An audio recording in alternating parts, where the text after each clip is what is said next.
And he's a great guy, and he's an honest guy. And I can tell you that, yes, absolutely. Thanks, Donny, you're the worst. Here is the news that will actually affect your life. Of the weather. Britain will be colder than Iceland in some parts this weekend as Arctic winds plunge the mercury to -8. -8 centigrade.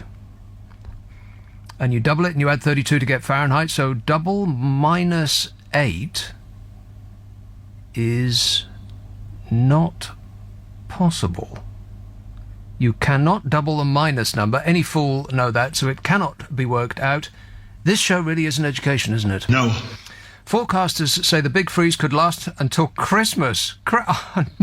No! Keep in mind that forecasters know nothing, though. Do remember that. They are forecasting snow on Saturday and Sunday, predominantly across the Scottish hills. Sunday night could be the coldest night of the season so far, with -8 centigrade possible in sheltered Scottish glens. Who cares about that? Nobody lives in sheltered Scottish glens. And that was the part about it being colder than Iceland. It makes a good headline, but it doesn't affect anybody in any way, shape or form.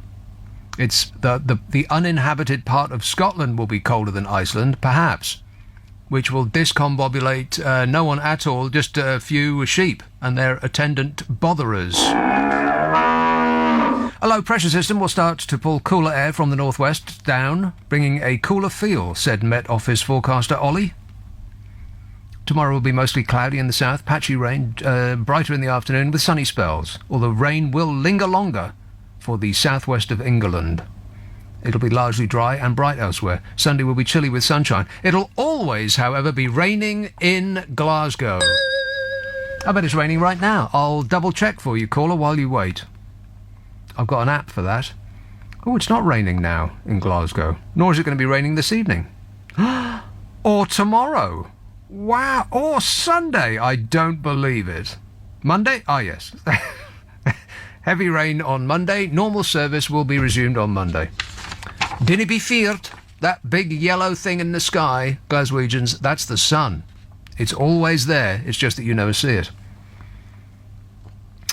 The possibility of a big freeze from now until Christmas and beyond has been blamed on the La Nina. Not El Nina, that's something else entirely.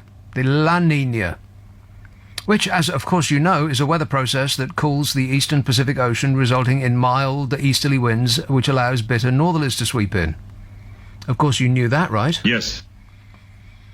That was apparently responsible for the big freeze of November 2010. Which I don't recall.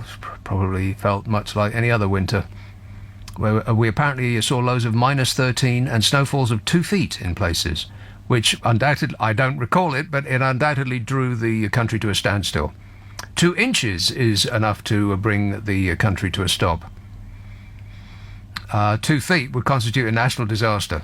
Forecasters aren't expecting such a chilly season at the moment, but they are saying that it's going to be cold and dark and wet and, you know, like winter.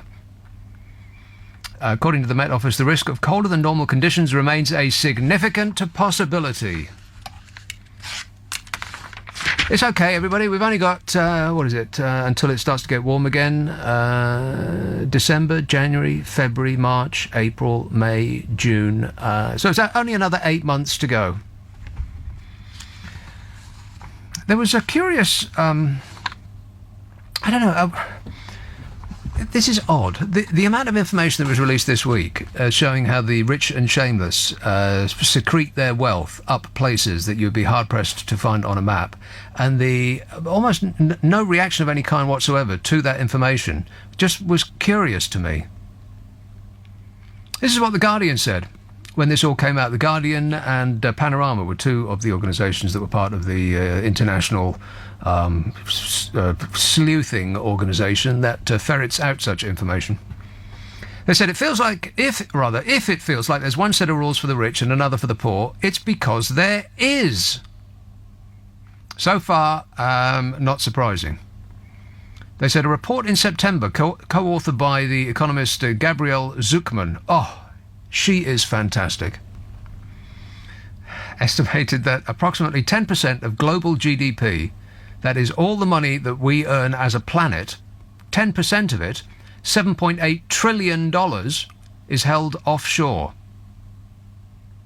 Now, I know it's just numbers on a screen, but you wouldn't think that there would be enough room to fit so many numbers on. Never mind about if they were actually dealing in cash, they would have to build bigger islands. 10% of all the money that is made by every single person on Earth is held by a vanishingly small number of people in some top-secret account in a place that has just got a beach.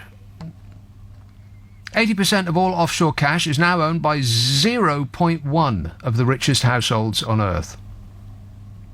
And in Britain, the top 0.01% of households stash about a third of their wealth in tax havens. And once this is accounted for, their share of wealth is significantly higher today than in the 1960s. If you look at the graph of the amount that the super rich earn over the years, it's getting much, much worse on a yearly basis, not better. All of these so-called rules and regulations that this government will trill about having put in place to stop this egregious situation continuing, they haven't done a blind thing. It's almost as though their intention is to pull the wool over our eyes, telling us that they are doing something about it while doing nothing about it at all, while encouraging it, as a matter of fact. You might almost think that. The Guardian says taxes are noted, as an American jurist put it, as a noted American jurist put it, the price we pay for civilization. Taxes are the price we pay for civilization. Of course they are. Taxes is what makes the world go round. Voters tax themselves for schools and roads and a health service and welfare provision and to pay soldiers and build up a diplomatic corps. Well, let's hope that none of that money is going to... Well, the precious little is going to the head of our diplomatic corps, Bozo of the FO. What a roly-poly walking catastrophe that man is. Has he said anything stupid lately? Yes. Yeah, lots. I was about to print out a list of well, they call them gaffes, but it's just stupid things that Boris Johnson has said. But I ran out of time because the list was just too long. Anyway, back to this. The Guardian says, when a group at the top of society secedes and forms a globally mobile republic, able to choose which jurisdiction they wish to operate under, the public is right to ask why we allow this to happen. Why do we allow this to happen? Because our reaction seems to be zero, supine at most. The iniquity that has been uncovered here should have people, and I'm not encouraging you to do this, but I'm surprised that people are not rioting in the streets. Because the people that were whose shenanigans were fingered in these papers, those people aren't paying taxes, so you have to pay more. But that message, that really clear correlation between them paying less and you paying more, seems to have been lost in translation. It's almost as though nobody's actually understood that bit. The Guardian says, why should taxes just be for the little people? After the austerity years of private affluence and public impoverishment, there are few takers for the idea that the rich shift cash offshore for laudable reasons. Well, I don't know. The amount of rich that we have made a comment on this, out loud rather than through their lawyers. They've said, "Oh, well, of course we don't secrete our wealth up the Bahamas or Bermuda or any of these other British dependencies for tax reasons." Goodness me, no. Why on earth would you think that? We send our money there because our money likes to travel. The Guardian says the public mood is one of cynicism, not merely scepticism, and is justified by the revelations that politicians have failed to take seriously enough for years. And nor will politicians take it seriously now, because we're not taking it seriously. It's like, we're bored with that. What else have you got?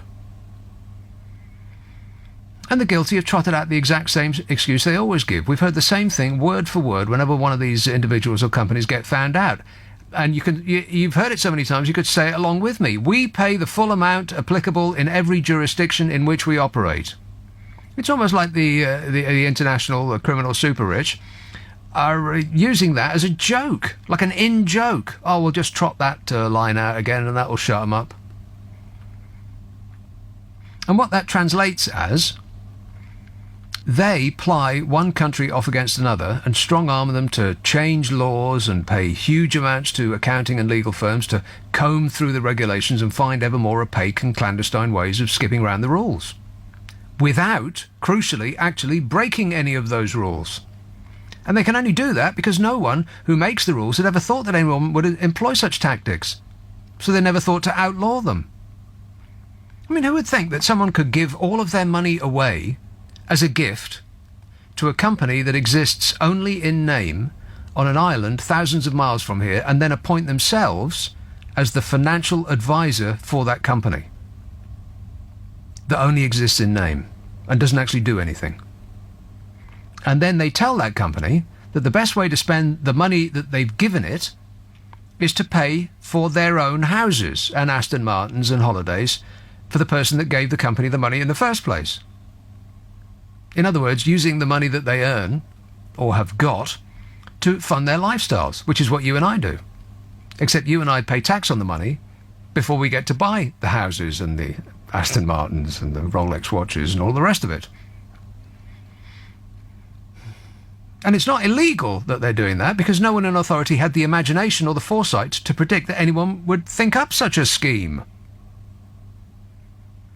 And to our shame, the British are preeminent in this. We are the place that the international criminal super rich come to launder their ill-gotten wealth by either using any of the British tax havens on islands that have so much money invested in them that they could build a staircase to heaven with the cash, but whose local residents are so dirt poor they live in shacks. That's curious, isn't it? Trillions and trillions and trillions of pounds of money in banks, surrounded by poverty.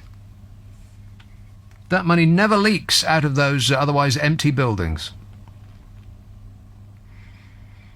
So they do that, or they buy blocks of executive flatlets that are being put up all over London. Not because there's a shortage of tiny £3 million flats, but it's for the rich to launder their cash in a place that seems safe, but is only safe because we poor dopes that can't afford it are the ones paying all the tax. We have to make up the difference. That's what's amazing to me, that people aren't just mind-bogglingly furious about this. Oh my God. See, this is exactly what I'm talking about. This message from a person called Zach says, "Come on, Nicholas. This is just the culture of envy." Oh my God.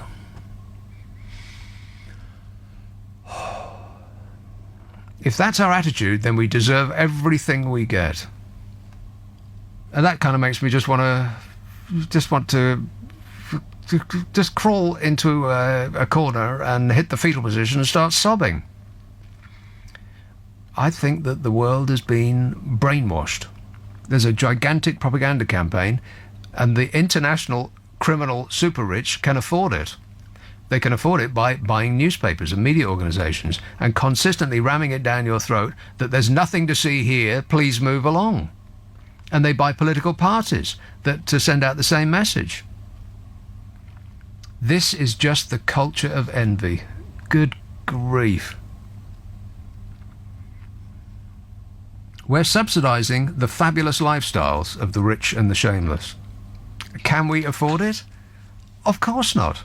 But we're doing it anyway, and we've been persuaded that it's good for us. And the reason that you might feel that you can't get ahead is specifically because the rich are hoovering up all the wealth in the world that they don't already own and squirreling it away from sight.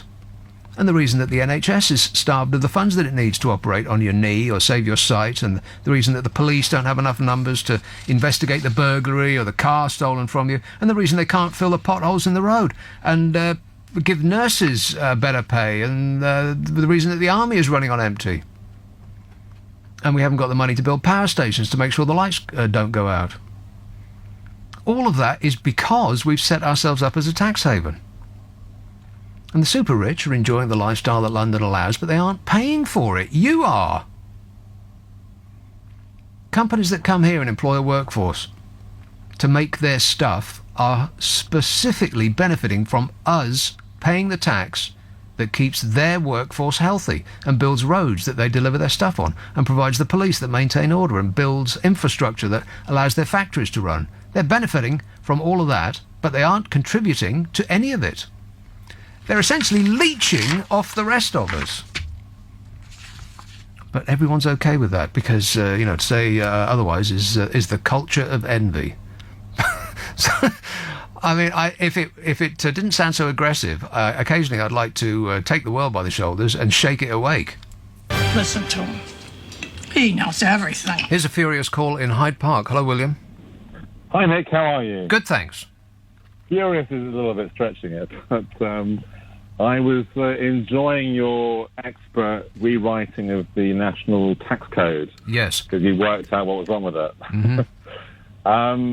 In a nutshell, what's wrong with it is that we are continuing to let these people get away with it. When you say these people, which people are you specifically referring to? The 0.1%. Are you talking about British citizens or are you talking about expats living here? I don't care where they're from. Well, that's kind of relevant because where they're from might determine what tax they pay and where they pay it. And well, apparently it doesn't, Isn't it? because you earn a certain after earning a certain amount, you can live anywhere. You can live nowhere, apparently. Kind of. Well, look, if you earn more than £150,000 in this country, I think it's about 150, in taxable income, above that, the tax slicing reduces. The point I wanted to make was. What does that mean? Be a little bit you lost me. What the tax slicing reduces? What does that mean? The rate of tax that you pay doesn't go any higher on income tax once you go above £150,000. You've hit that top rate of tax.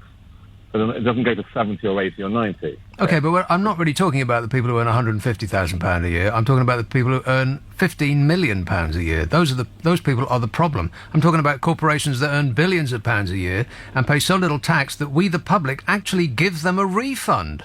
Are you talking about... Hang on a minute. I'll make my point. I just want to check. Are you talking about people, individuals who earn 15 million or companies that earn billions? Because they're different. Both. Okay, great. So... the way that the tax system... Can we just establish what it is that you do for a living? Right now, what I do is not particularly relevant, but I used to be an offshore financial advisor, and what I used to do is help British expatriates who wanted to leave the UK because they were spending too much tax here under Gordon Brown while he was frittering it away. They moved to Geneva, where people like me helped them plan the tax systems more efficiently, and they were living in Geneva, earning a living there, and I helped them pay less tax, as opposed to staying in the UK. So they were living in this country. Yes. And they managed to up sticks and take all of their business and earn their trade in Geneva. Something like that, yeah. Yeah, that doesn't really ring true, William. Which part of it? The part where, what were they doing that they could do both in London and Geneva? It varied. Some of them, okay, for example, let me think. One guy, he was himself a financial advisor. He became a client of mine. He moved to Geneva. He was servicing clients in Switzerland. He didn't want to do that in the UK, because if he did it in the UK, he'd have to pay UK tax rate, UK regulation, and he didn't like Gordon Brown. Gordon Brown was taking, I think at the time he put it up to 50%, but let's say 40. He was paying 51% of whatever he made straight to Gordon Brown. All right, well, again, we're probably talking about people who earn £150,000 a year, and again, that's not what I'm talking about. I'm talking about the 0.01%, the 8 families that own something of the order of 50% of all the wealth on the planet. Those people. Okay, so if we're talking about super rich people in the UK, they... I don't know the figures. I'll do what a lot of people, perhaps like you, but not you, do. I'll make them up. But I don't have them in front of me. Roughly, 10% of the people in this country pay about 80%. Oh, God. Please don't tell me that. Oh, I knew you were going to say something like that. They do. It's just excruciating. What about... yes, but those 10% aren't earning... What was the figure you came up with? 20%, something like... The figure I invented was that about 10% of the country pay roughly 70 or 80% of all the tax that we earn. Those figures are not accurate, but... Okay, yeah, exactly. I don't believe those figures, but let's assume that they're true. I would bet that those people that pay 70% of the taxes are earning considerably more than 70% of the income. Therefore, they are. Well, exactly. So therefore, they're not paying their fair share, and so the people that have to make up the difference are us poor dopes who can't afford it. I would disagree with that, because if you've got, let's say, 5 million people earning 15, 20, 25,000, they're paying relatively a very small amount of tax. No, as a number, that may be true. But if you're earning £20,000 a year and you're paying £5,000, £6,000 in tax, £5,000 or £6,000 might seem like a small number, but it's actually a massive amount of your income. Disproportionately, I agree with you. However, if you're not careful, if those top 10 people... Please don't tell me they'll go away to another place. No, I'm not saying they're away. If they didn't pay their fair share of tax... They don't. Which is... Well, hang on, sorry. If they didn't pay any tax at all, which is what Jeremy Corbyn thinks... Well, that's very true. After a certain amount, you don't have to pay tax anymore. It's optional. It's true. Yes. You are an ex-financial advisor putting people offshore. You know that's true. There's a certain amount of money that you earn beyond which paying tax is completely optional, because you don't have to be resident anywhere. I'll change what you just said. It's beyond which paying more tax becomes optional, not paying any tax. Let me ask you this, William. People would come to you for one reason: to avoid paying the tax that they owe, correct? No, that's not true. No, that's not why they came. The reason they came to me is because they weren't planning for their retirement, and that's why they came to me. As it happens, as I was helping them to plan for their retirement and to actually save money, and as in look after their money prudently, it just so happened that I recommended that you use tax-efficient vehicles. I wasn't saying, please dodge the Chancellor of Exchequer. Yes, but saying there's tax-efficient vehicles is another way of saying avoiding tax. Like an ISA. No, not like an ISA. An ISA is something that the government is persuading you to take up, and a relatively small amount of money can be saved on tax from taking such a thing, as opposed to corporations that have their main office on a moon circling Venus for tax purposes, and so no tax becomes due. I think I think we're kind of skating off there. Look, it's not true that once you become super rich you pay no tax. It just, there comes a feeling where you're able to get away from it, paying more tax, even more. I'll give you one example of how I think tweaking the tax system in the UK, well, it's actually tweaking the property market in the UK, would actually change the tax arrangements. And before I do that, I'll just give you an example. Well, you know what? Unfortunately, you've run out of time, because here comes the new news. Okay. So maybe you pen it. Okay. And pen it and pop it in the post. Thanks very much, William. Well, let's get back to it. Duncan in Glasgow says, I'm looking out the window in Glasgow and I can assure you it is pouring down. Well, not according to my app, it ain't. Maybe you want to re-look out the window, because, maps are never wrong. Not raining at all, I think you'll find, which surprised me. But, the man on the scene says, oh, yes, it is. Jim says, certainly with you all the way on your stance about the greedy scroats and their tax-avoiding gymnastics. There's something decidedly fishy when people have to employ vast armies of accountants and legal professionals in shiny buildings in the City of London in order to persuade us that what they're doing is legal, decent, honest and true. Stinks to me. John from Grays says, give it another 5 to 10 years when the gap between the rich and the poor grows bigger, when robots start replacing middle-class jobs, and then there'll definitely be a riot, says John in Grays. When robots start replacing middle-class jobs. Correct. Yeah, when your position has been terminated. Affirmative. Yeah. I don't know. I just I don't expect anything from the general public. I just don't think the general public is that bothered, and that they really will take anything. They'll just accept anything. Oh, mustn't grumble.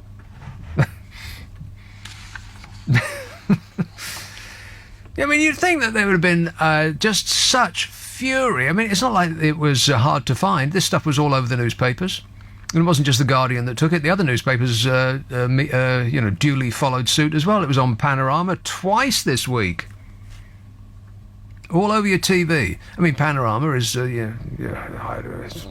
it's not what it used to be, but they make it into little bite-sized chunks of information, and they have the reporter walk towards the camera and walk away from the camera, and he's cycling in traffic, and there's music behind it. So yeah, it's kind of like a pop video. But it's almost like it's like we've been hypnotised. It's like the entire population has been is under the influence of one of those Jedi mind tricks. These are not the droids you're looking for. Everything is fine. Carry on with your work.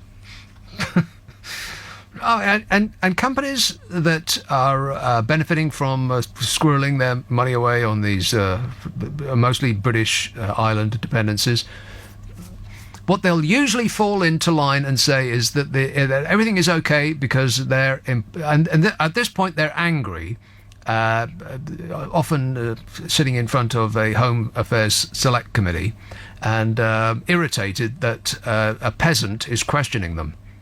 And they'll say something of the order of, "Oh, well, it's all fine, and you should be grateful that we're here because we're employing a lot of people who pay taxes.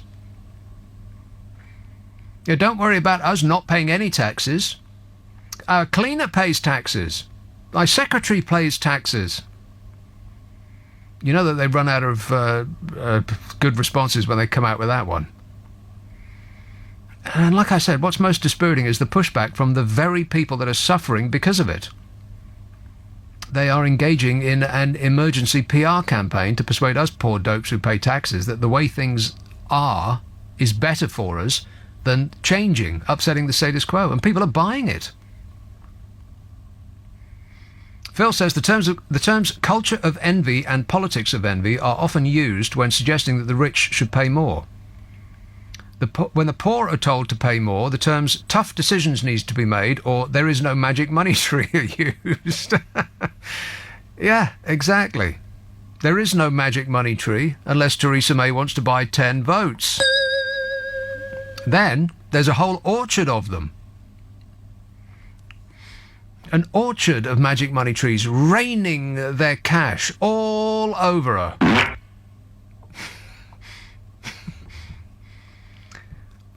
And there was one name in particular that came out this week, and oh boy, the reaction from the usual suspects. The journalists and the MPs and the lords and the usual royal hem sniffers saying, "Oh, well, it's disgraceful that the Queen has been drawn into this, and Her Majesty would be very cross if she knew and would never countenance such a thing, and of course Her Majesty is not fully cognizant of her financial dealing, and God, you could set your watch by it." Those are the same people, by the way, that are usually assuring us that Her Majesty is very well informed and has a tight grip on the purse strings, until she's found out to be caught up in some financial scandal, and then she morphs by magic into a dotty old lady who doesn't know where her money is. And the same thing happens with others caught up in this. They're titans of financial wizardry, making millions or billions because of their business acumen, until we find out what they've been doing, and then they claim they're clueless about what happens to their money, and it was all the fault of their financial advisor. Here is Carnforth. Oh, Annie. Hi, Nick. Mime, you must have us on speed dial. Why? You're on this station more often than I am. Well, that's not too... No, not quite true. Okay. No, in fact, I wasn't on with you last week, I don't think. Anyway, yeah, I wanted to just say, you were saying something about, when the people who make the rules, presumably you mean the politicians or the government, yes, that they don't realise, or they can't imagine all these little schemes that accountants can get up to. But I think they perfectly well exactly know what little schemes accountants are going to get up to, and that's, they could do stuff about this, but they're not. They're absolutely choosing not to because they govern us on behalf of those people. I think it's a bit of both. Those people are contributors to the Tory party. In fact, Well, the yeah, Tory absolutely. party is so full of them. But I think it's a bit of both. I think on the one hand, the government is not employing the same kind of genius accountants and legal professionals that the rich can afford. You know, they're of I'm sure they're excellent in every regard, but they're not superstars of accounting. They don't have the kind of manpower or the excellence of the thought that would contemplate such things. And it's hard to provide a rule against something that nobody's thought of yet. But on the other hand, I do believe that there's evidence that they change the laws to specifically benefit corporations that in some cases actually write the laws to their own benefit. They say, this is part of the Panorama program. They said to one of our tax havens, a British dependency, that this is the law that we would like to benefit us, and if absolutely necessary, we'll write it down word for word and send it to you if you like. And the government of that island said, right you are. Is there anything else we can do for you?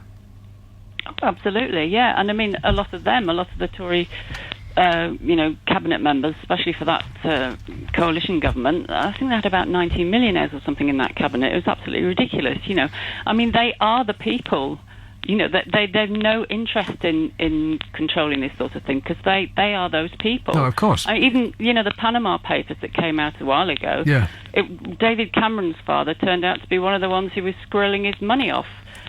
Wherever it was. I can't remember where it was. Well, Panama, I suppose. But, the clue's in the title. Yeah, Panama. Wherever that is. Yes, well, you know what I mean. Where is Panama? Central America, isn't it? I don't know. Yeah. Anyway, So, they have a canal there. I've heard it's lovely. Yes, yeah. So, obviously, they don't really have any interest in changing things dramatically. Well, they aren't going to change things at all, because the people that would effect a change would be negatively affected by that change, which is the same as shooting themselves in the foot, and you'd be nuts to do that. Well, a lot of them are contributors to the party, and also a lot of them themselves. And, one of the reasons that we're leaving the EU is because of a vast public relations campaign produced with money that was secreted offshore. Yeah. By people that don't claim residency in this country, and yet are affecting the future of this country. Oh yeah, well that's just how it works, isn't it? And I think it was yesterday, Stella Creasy, the Labour MP, tried to put through an amendment to the finance bill that's been going through recently. That was something to do, I can't remember exactly what it was, but it's something to do with tax loopholes, and the Tories all voted against it. Yes. It's like when the Labour tried to bring in the housing bill about houses having to be fit for human habitation, and loads of Tories voted against that because they're landlords. It's doublespeak. On the one hand, they will vote against what they vote against what they say they're doing. They do one thing and then tell us that they're doing another thing. And exactly. But people aren't interested in the detail, and not interested in finding out facts and information. We just take it as read that the surface is correct. Yeah, and that speech that Theresa May made, when she first came to Downing Street, all that nonsense about learning injustices and all this. And I thought, well, if you just completely reversed that round and flipped it on its head and said, yeah, well, actually, what she's saying, and what she's doing is the complete opposite. Yes. What the Tories have been doing for the previous 6 years was the complete opposite of what she was saying. So it's all double speak. It is double. Yes, exactly right. Every and time. It works. Oh yeah. And people actually seek out. They want to have their the status quo confirmed. They don't. It's like the people who voted.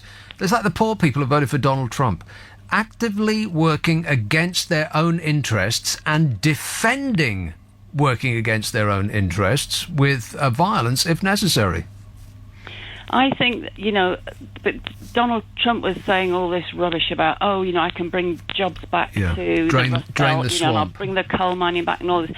And I think there are a lot of people who actually did believe him, and I think that's, they really still sad do. for them. Despite all of the evidence to the contrary, they still believe him. Yeah, that is really sad. And Yeah, it is. that person, that nitwit, whoever emailed you in and said, "Oh, it's the Maybe they culture were of envy." maybe they were trolling me, Yeah, expecting the response that they got. Yeah, well, I mean, it's not the culture of envy. I mean, people are always saying that, or the politics of envy. Yeah. It's about fairness. Well, it's just about what's fairness. right. Yeah, it's about what's right. Why would we want to live in a society like we've got at the moment? We've got 4.2 million disabled people living in poverty, 4 million children living in poverty, while we've got this lot swanning off their money offshore when they've got millions or billions. It's just about fairness and equality. It's nothing to do with envy. I don't want to be like them. They disgust me. They're just... ugh. They're just immoral and revolting people who I wouldn't want to even socialise with. Okay. All right. Listen, I've got to go, but thanks a lot, Annie. Keep the fight up. All right. Thanks.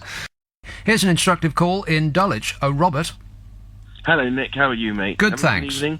Yes, super Yeah, duper. look, Thanks for asking. I'm a teacher now. But, Yes, I a used to teacher get of? money.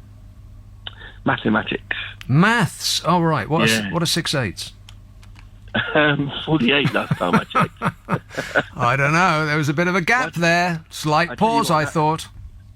That means I wouldn't be able to be chancellor. No, exactly right. You got it correct. So you are ineligible for that position.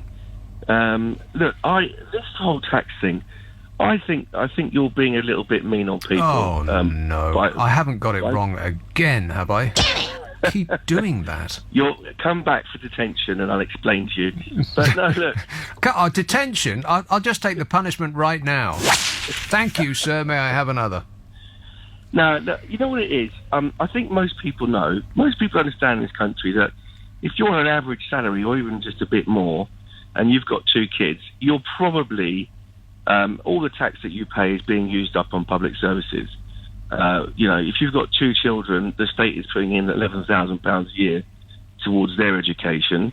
You're using hospitals, obviously you've got the police, the fire, and all the rest of it. So let's say your family, between the 2 of you, you're putting in 45 grand a year. You're probably flat in terms of what you've contributed towards in your tax take. And the thing is, people know that rich people, I think, is it the top 1% pay something like 30% of all taxes in this Oh my God, country? no, incorrect. Is that wrong? Is that wrong? Is it They wrong? pay 27% of income tax, but income tax is only about 1/3 of all taxes. So they Okay, pay right. 1/3 of 1/3. Okay, which is a ninth. So a ninth of the tax take is by one is from 1% of the people in Yes, the country. and how much do you think that the 1% earn as a total of? I agree. Way It's over huge. 9%, right? Which means that the difference is them squirreling away their money where the taxman can't find it.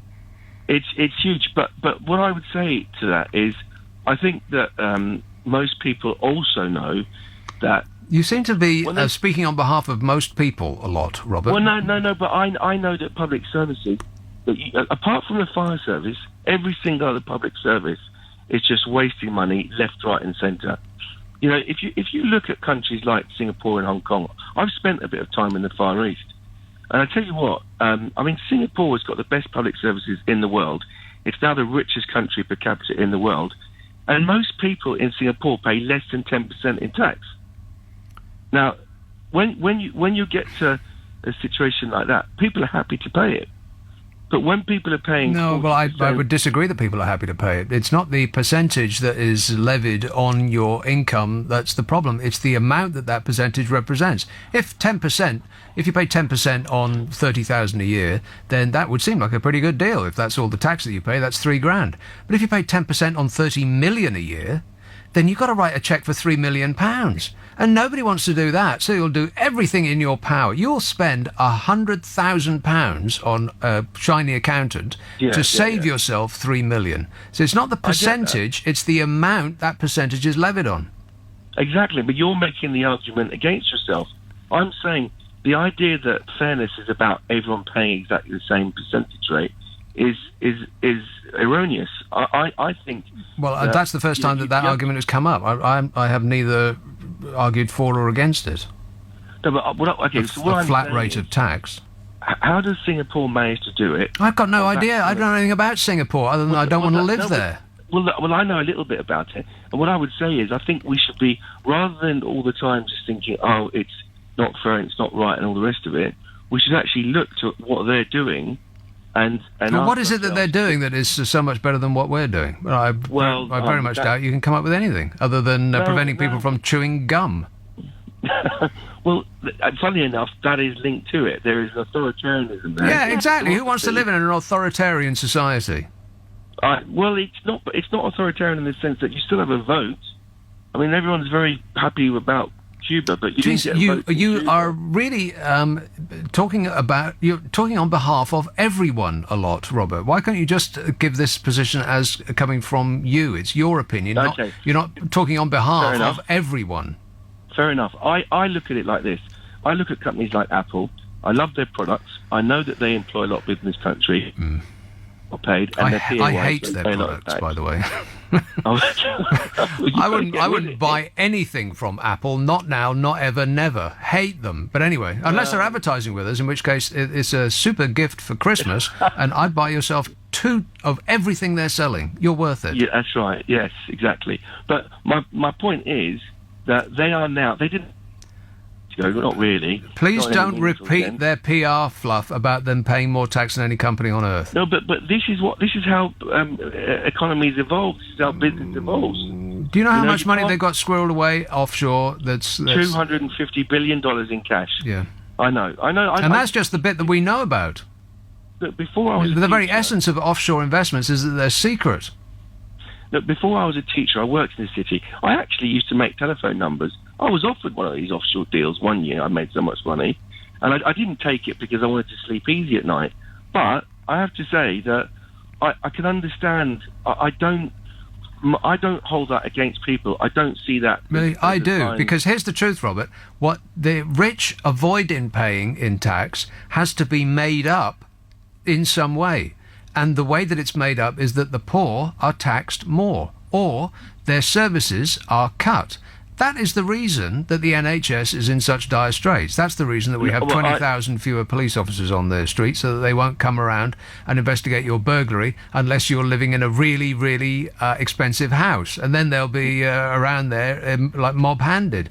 That's the reason that people's benefits are being cut. That's the reason that nurses are earning an embarrassingly small amount of money. It's all the same reason. I disagree. I don't think that's the reason why the NHS is so poor. I think the NHS is so poorly run because it's a political football. When everyone tries to make it work a bit better, it just becomes a big shouting match between left and right. I think that our public services are probably amongst, in the Western world, some of the most poorly run.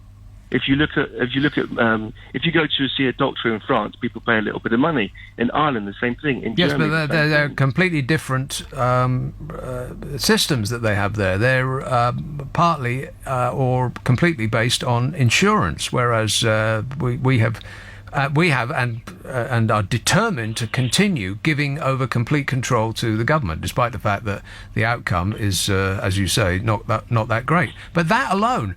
Identifying the other places that spend tax money better than we do is not a reason to avoid paying the tax.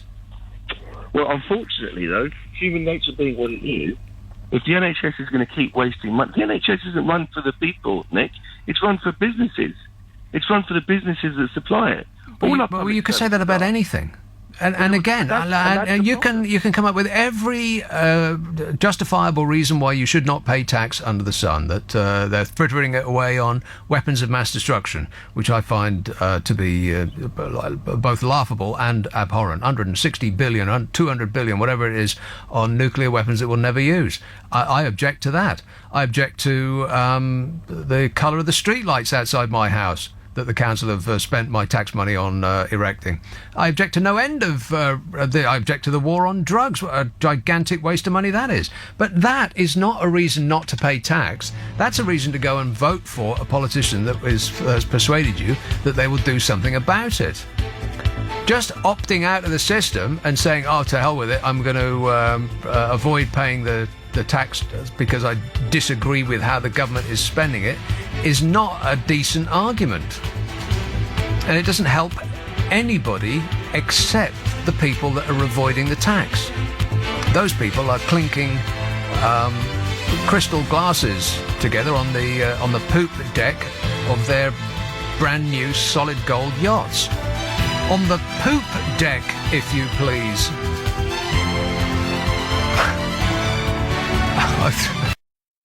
Places goes on inside that head of yours. Yeah, how about that? A goalless draw, England versus Germany. Boring. Well, at least we didn't get beat 5-0, or 6-0, or 7-0, which is what I was expecting. Can you believe that Louis C.K. said, oh yeah, that's right, I did that. Totally guilty. That seems to be against the rub, if I can use that expression in this context. No recourse to lawyers, no threats to sue, no excuses that he was depressed or he was abused in an earlier part of his life or any of that usual stuff that people like this come out with. Oh, it weren't me, I ain't done nothing. He actually said, yeah, that's it, I did that. This message says the top 1%... Oh, God, here we go. The top 1% of earners pay 30% of the income tax. Don't you listen to Conservative Party press releases? Yeah. We've dealt with that. Please don't make me go over that again. Kelvin in Swindon says... Oh, I used to live in Swindon. Upham Road. He says, my boss turned up to work in his brand new Lamborghini today. I said to him, wow, that is a very nice car. He said to me, well, if you work hard, put all the hours in, next year I'll buy myself another one. These are the jokes, folks. But that is actually true. You work hard, you put all the hours in, and your boss will buy himself another Lamborghini. Yeah, that's the way the world works. It's just the way they like it. Graham says, let's take the money off the rich and make them as miserable as the rest of us. By the way, does anybody know how I can get rid of the feline vermin that come into my garden to mess on my lawns? I've been told that the air gun method is illegal. Yes, it is illegal. So it's another one of those things that you can't do nothing about.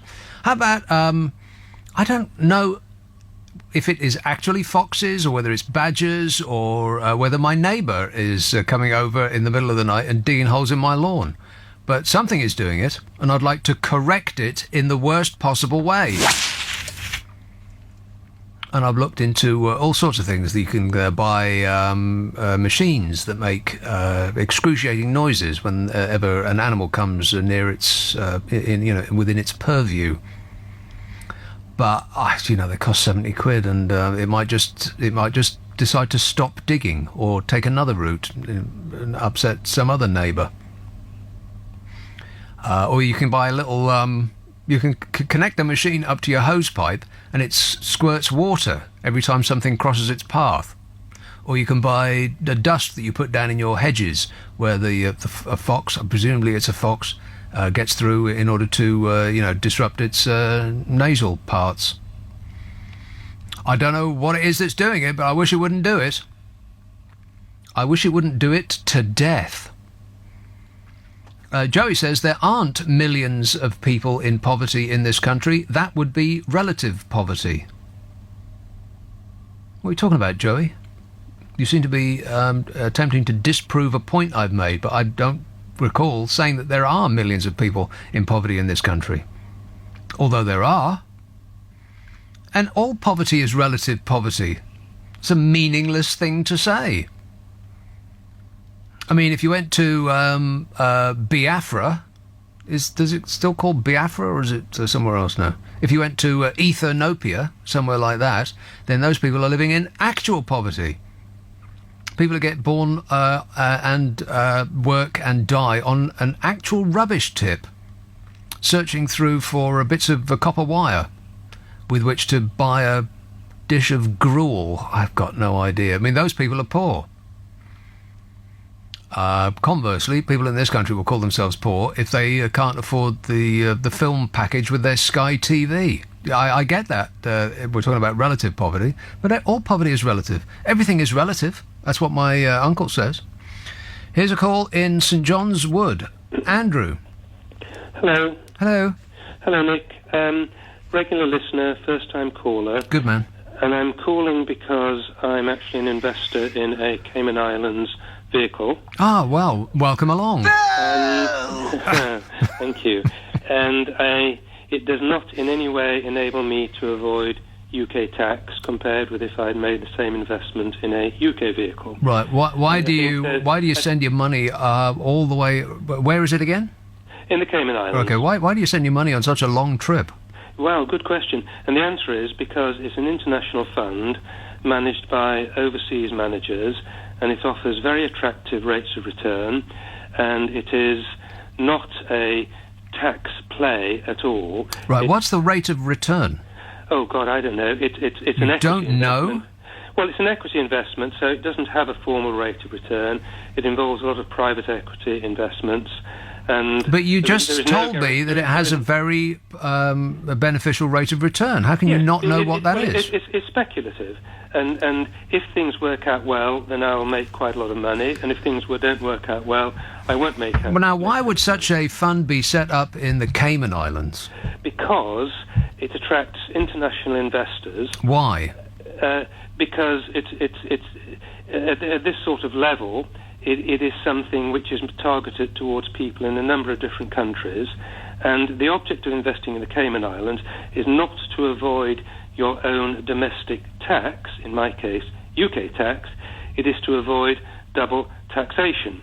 So let me give you a worked example. Cayman Islands vehicle earns 100, whatever, pounds, let's say, from investment in some foreign country. That, under UK tax law, that is deemed my percentage share in the vehicle is deemed to apply to that £100, and under UK tax law, I'm liable for UK tax on my share. Let's suppose I have 1% of that, £100. I'm liable under UK tax law to £1 in terms of income, and I have to declare that on my tax return, and I do, just as if I'd earned that £1 on a UK investment. It's what's known as tax transparent. That's a sort of jargon term. Yeah, but what people, you can give us this example, and I get what you're saying, that you are legal, decent, honest, and true. But that's not why people. Why most people put their money in places like the Cayman Islands. I don't agree with you, Nick. Well, I haven't done a survey, but what I do know is that very, very large numbers of people who have surplus funds to invest, such as myself, do put their money in these vehicles. But if you're paying all of the tax that is, if you're paying all of the tax that is due, why go to all the trouble of setting up an account in the Cayman Islands? I haven't set up an account in the Cayman Islands. I've invested in a Cayman Islands vehicle. Right. You might invest in a US company, you might invest in a French company. I've invested in a Cayman Islands company, and the reason the Cayman Islands, or it might be another tax haven, is because they don't charge tax. Now, let's suppose that this vehicle was set up in a high tax jurisdiction, let's say Sweden. If that vehicle was in Sweden and it received that £100, the Swedes would charge tax on that under their law, quite properly, of, say, 40. So that £100 would then, when passed on to me, become 60, and the UK would then charge me tax at 40% on 60, which is 24, I think, and I would be charged double tax. Well, that seems like an extreme example. I mean, no, double taxation seems like an unusual thing for people to be subject to. It's a very, very common vehicle for high net worth individuals who want to invest. All right. Okay. I'm not going to dispute with you that there are some ways that people can put their money in places like the Cayman Islands, which, by the way, you described as a tax haven, not me. You described it. You described it as a tax haven, Andrew. It's a tax haven against double tax. No, I don't. That is flat out not true. It may be true, but it is mostly a tax haven against single tax, not double tax. I'm sorry, it does not enable me to I'm not talking about you, Andrew. You are a model of financial probity. I do not dispute that for 1 minute. But most of the people that have their money in places like the Cayman Islands aren't. I'm sure there are people who cheat and lie, just as there are people who cheat and lie in the UK. But I'm talking about proper, lawful investment by UK citizens in a Cayman Islands vehicle. The UK tax revenue charges you tax on Okay, it. all right, but that's like saying that there are legal reasons for passing money in a brown envelope under a table. There may be, but if you are one of the people that do that on a regular basis, it's probably going to have some scent of illegality about it. There are people who cheat. There are people who cheat in all circumstances, but the standard, lawful, and the vast majority of these investments, people have said these are lawful. Yes, exactly. And I don't dispute that I don't dispute that they're legal, but they're only legal because the people that make the laws have either deliberately made the laws for such schemes to be legal, or they don't have the accounting and legal imagination to come up with the sort of wizard schemes that people are using in places like the Cayman Islands. Again, I don't dispute that you are paying all of the tax that is applicable in every jurisdiction in which you operate, Andrew, but that's not why places like the Cayman Islands are attracting so vast an amount of money from people all over the world. They're not putting their money there because they like the Cayman Islands, that their money would be nice and warm and be put on cushions in the Cayman Islands. The money doesn't want to go there. It goes there for nefarious reasons. That they're legal isn't the issue. I'm saying they should be illegal, and it's just that the law hasn't caught up either deliberately or by a lack of knowledge that they can come out with that phrase that you hear on a constant basis, that they pay all of the tax that is applicable in every jurisdiction, and everything that they do is legal, decent, honest and true. I don't dispute that some of the money there may be above board, but that's not why those places exist. That's not why they're competing with each other with other tax havens. For you rent you certify your yacht in one, and you certify your plane in another, and you put your money in some tax scheme in another, and they're all competing with each other, not competing with each other based on how legal they are. It's the opposite is true. But anyway, Andrew, a good effort, and thank you for paying all of your taxes. We appreciate it. Who do you think you're talking to? Andrew in Stepney says, feline garden holes. You need an animal's manure to ward off the cats, so try horse, lion, wildebeest, or basil brush poo if you can get it. That's the most expensive poo of all. No, I don't think it's a cat. Unless it's a really big cat. It would have to be like a lion or something. I mean, it's just digging up the garden. But specifically the lawn. It hasn't touched the flower beds at all, which is just bizarre. I mean, I'm grateful for that, but weird. I don't know what it's after, but whatever it is, it either can't find it, or it's finding it in great abundance and coming back every night for a bit more. But it'll dig holes to about the depth of about 2 inches, just all over the place. Just ripping up my beautiful lawn. I don't think it's a cat. It's bigger than a cat. So it's either a fox, of which there are far too many. How many is enough? I mean, at what point are we going to say, okay, now we have a problem? I drive home every night from this show, and every single night, without fail, there's at least 2 foxes run in front of my car, which means they're everywhere. Like right in the centre of town, just just south of the river, like literally feet from the river. I see foxes, and there's no there's no large amount of vegetation down there. It's all concrete. So I don't know where they live. Where do they live? Julian in Bushy says, how about voting for a party that brings in taxation as follows? Anyone who sells anything or provides any service in the UK has to set up a UK subsidiary and pay tax on all of their turnover in the UK. He says, I know it's a radical suggestion, but if you live, work, earn or scam in the UK, then bleeping well pay tax in the UK. Yeah, it is a radical suggestion, and you sound it sounds right to me. Exactly. Instead, you've got these giant corporations, the most egregious offenders either seem to be, or either they seem to be because they are the worst offenders, or they seem to be because we expect better of them because they don't go to work in a suit. They go to work in T-shirts and jeans.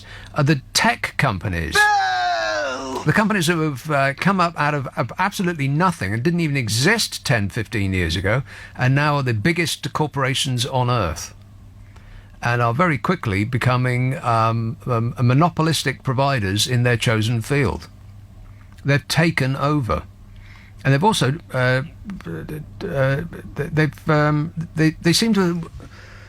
they seem to not exist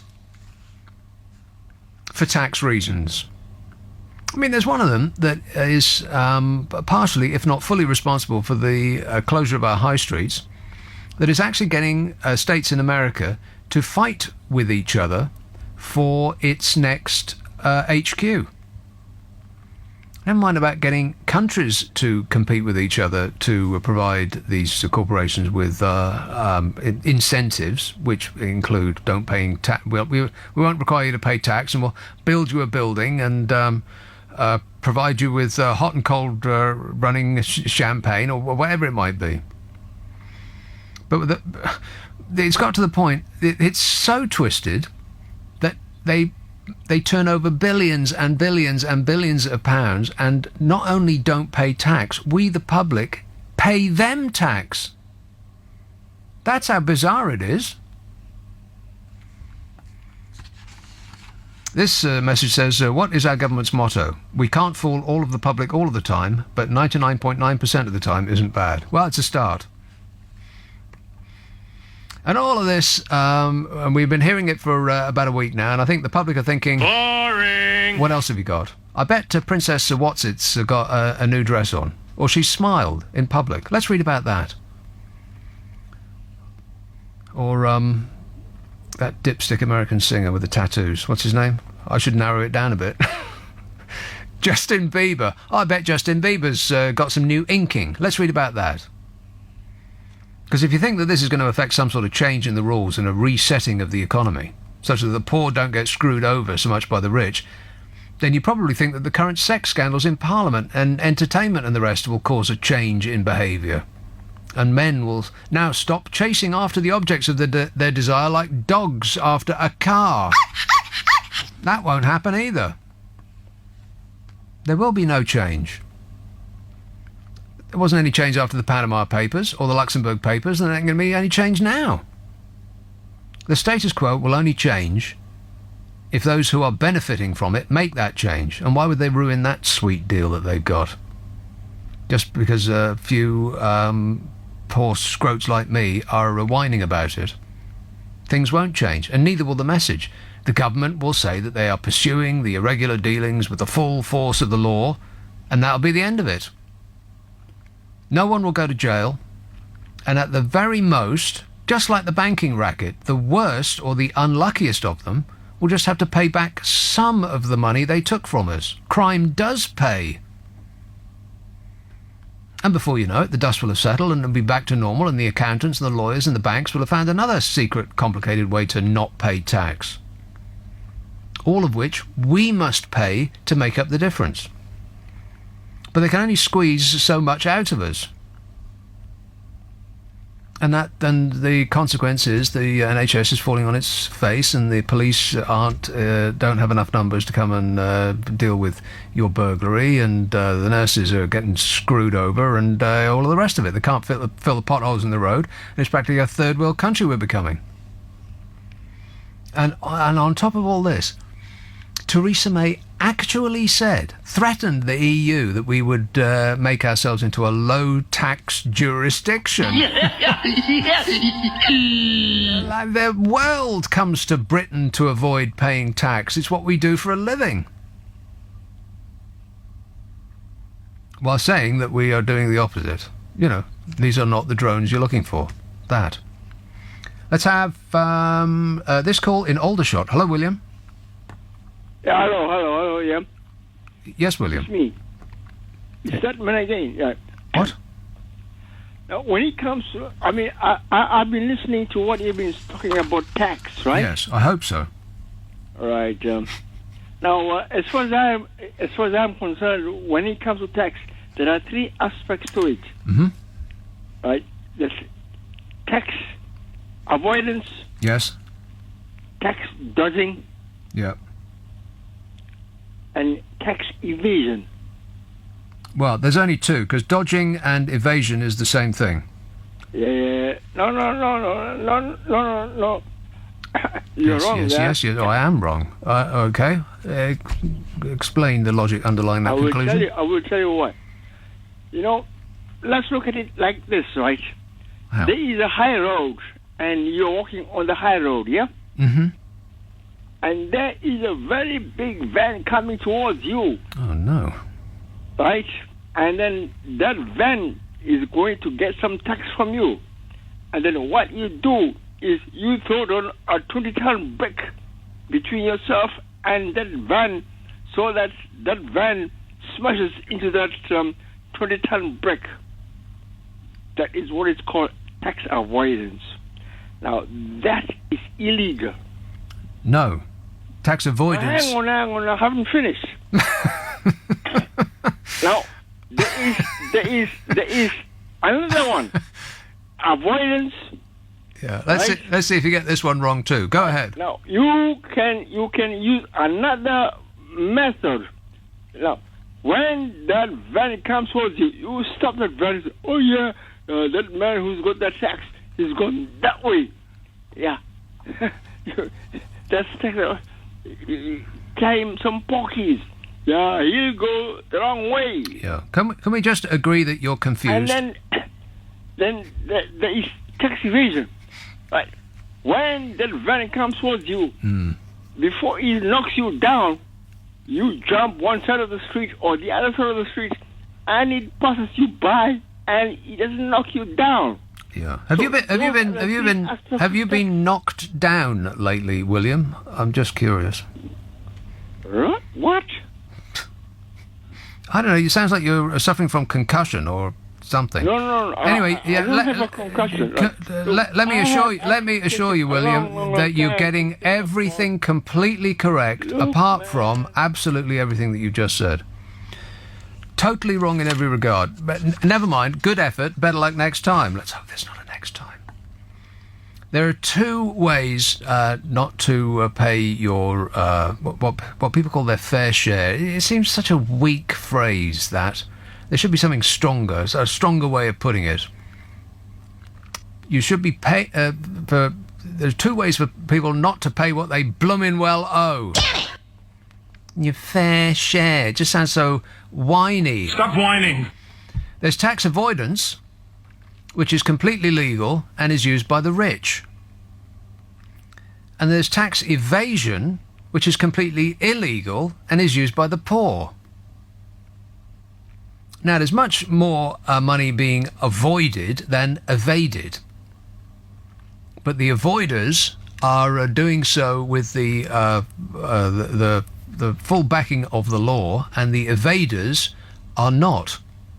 If you evade tax, you will go to prison. If you avoid tax, you will go to the House of Lords. I hope that's clear. What in places goes on inside that head of yours? Oh, you don't even want to know. Not much, as it happens. Martin says, as a Countryside Alliance member, I am an expert on getting rid of any animal. For owls, put out a freshly killed rabbit on your lawn, then, at dusk, when it swoops, club it to death with a shovel. Is that legal? Probably not, no.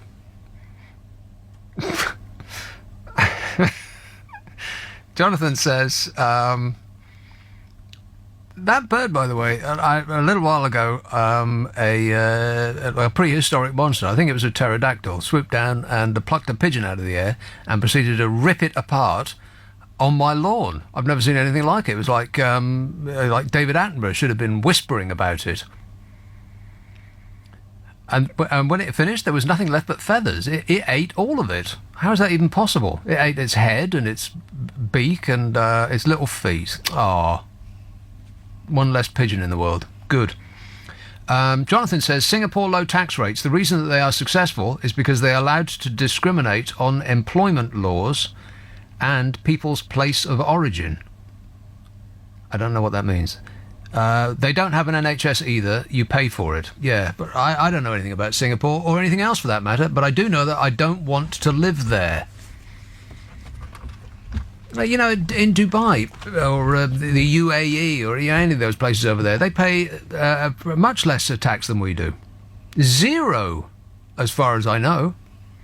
And are they happy because of it? No. No. RJ says, I lived around the corner from Upham Road in Burford Avenue. Used to love the jumble sales at the Emmanuel Church. I was too young when I was in Swindon to know either where Burford Avenue or the Emmanuel Church were, but I'm glad that you enjoyed them. Taunton, Nicky. Hello. Yes, sir. Hello. I've been waiting a long time. I bet my mobile phone battery is going to... Oh, really? Tell us about it. Stop whining. Mm-hmm. Yeah, you ought to get Arnie in charge. Put her in place for Theresa May. Yes.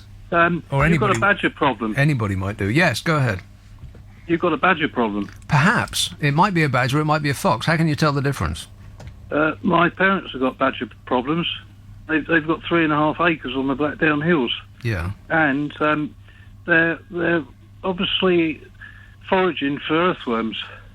Earthworms? Yes. Now, how do you know it's a badger but not a fox? What's the difference? Well, these animals have different signs. They leave calling messages, don't they? Do they? We've got a problem with deer, and you can tell by the slots they leave in the ground. We've got problems slots? with squirrels and rabbits. Slots? Yes, the marks they leave in the ground by the hoofs are called slots. Oh. Yes. No, we don't have no deer. Got nothing like that.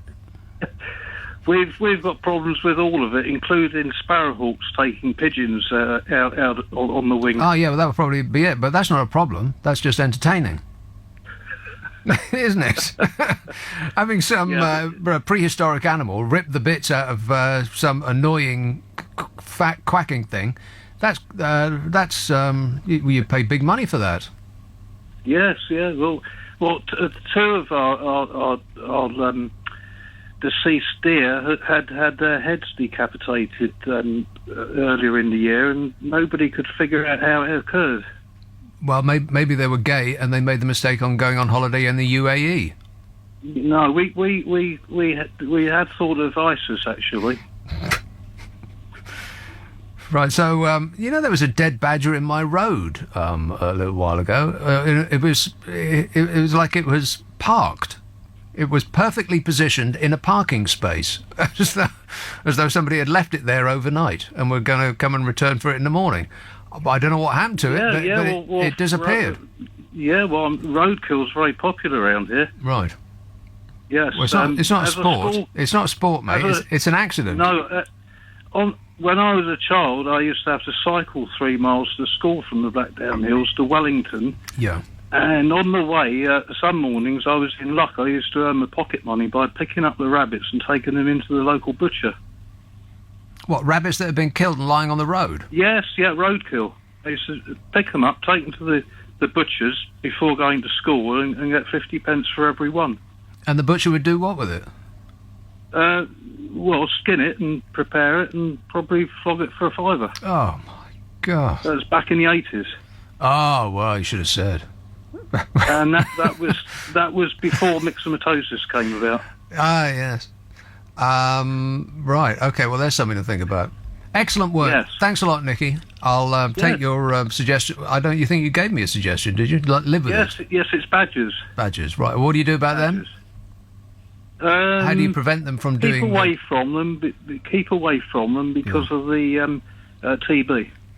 Right, well, I don't intend to actually tackle one, but I prefer them not to come around my way. No, they could be quite vicious, actually, if you approach them. Well, no, I'm not intending to approach them because they do their business at night when I'm asleep. When I wake up and I'm disappointed in the morning when I've got no lawn left. How do I prevent them from actually doing their... You could put an electric fence around the lawn. Yeah, how about moats would be a good idea. No, I think... Yeah, that would be going too far. Now I'm being silly. Yeah, all right. Yeah, excellent work. Thanks a lot, Nicky. Cheers, mate. I've read all of those tweets and emails and such like.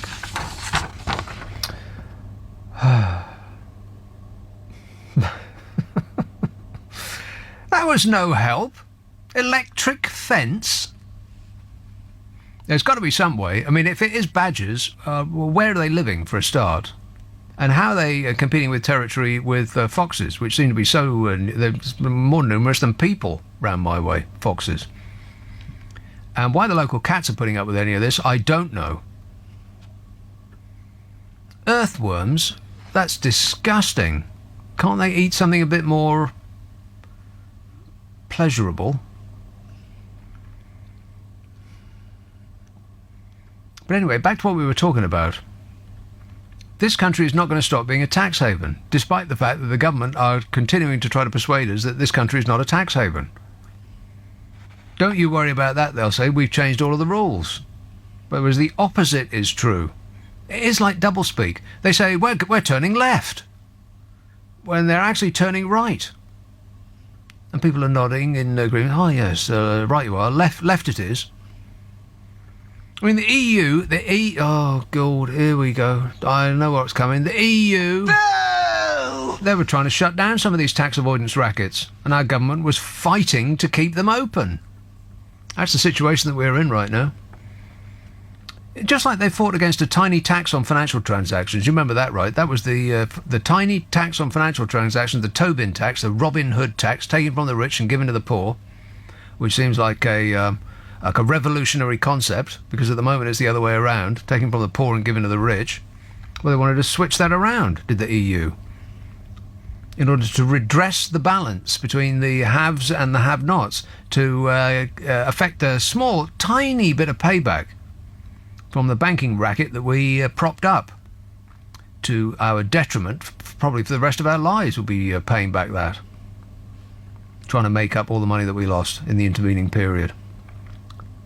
So that was the EU's little scheme. They wanted to introduce a minuscule tax on financial transactions. And boy, our government brought out the big cannons for that. Wanted to blow that idea right out the water. And the government continues to claim that it's against tax cheats. But bizarrely, we continue to be the world's top destination for tax cheating, because a few people are making a ton of money out of it. Secretive corporations and companies with household names, and people with household names, and honourable members, and MBEs and CBEs, and Order of the Garters, and lords and ladies and princes and the Queen.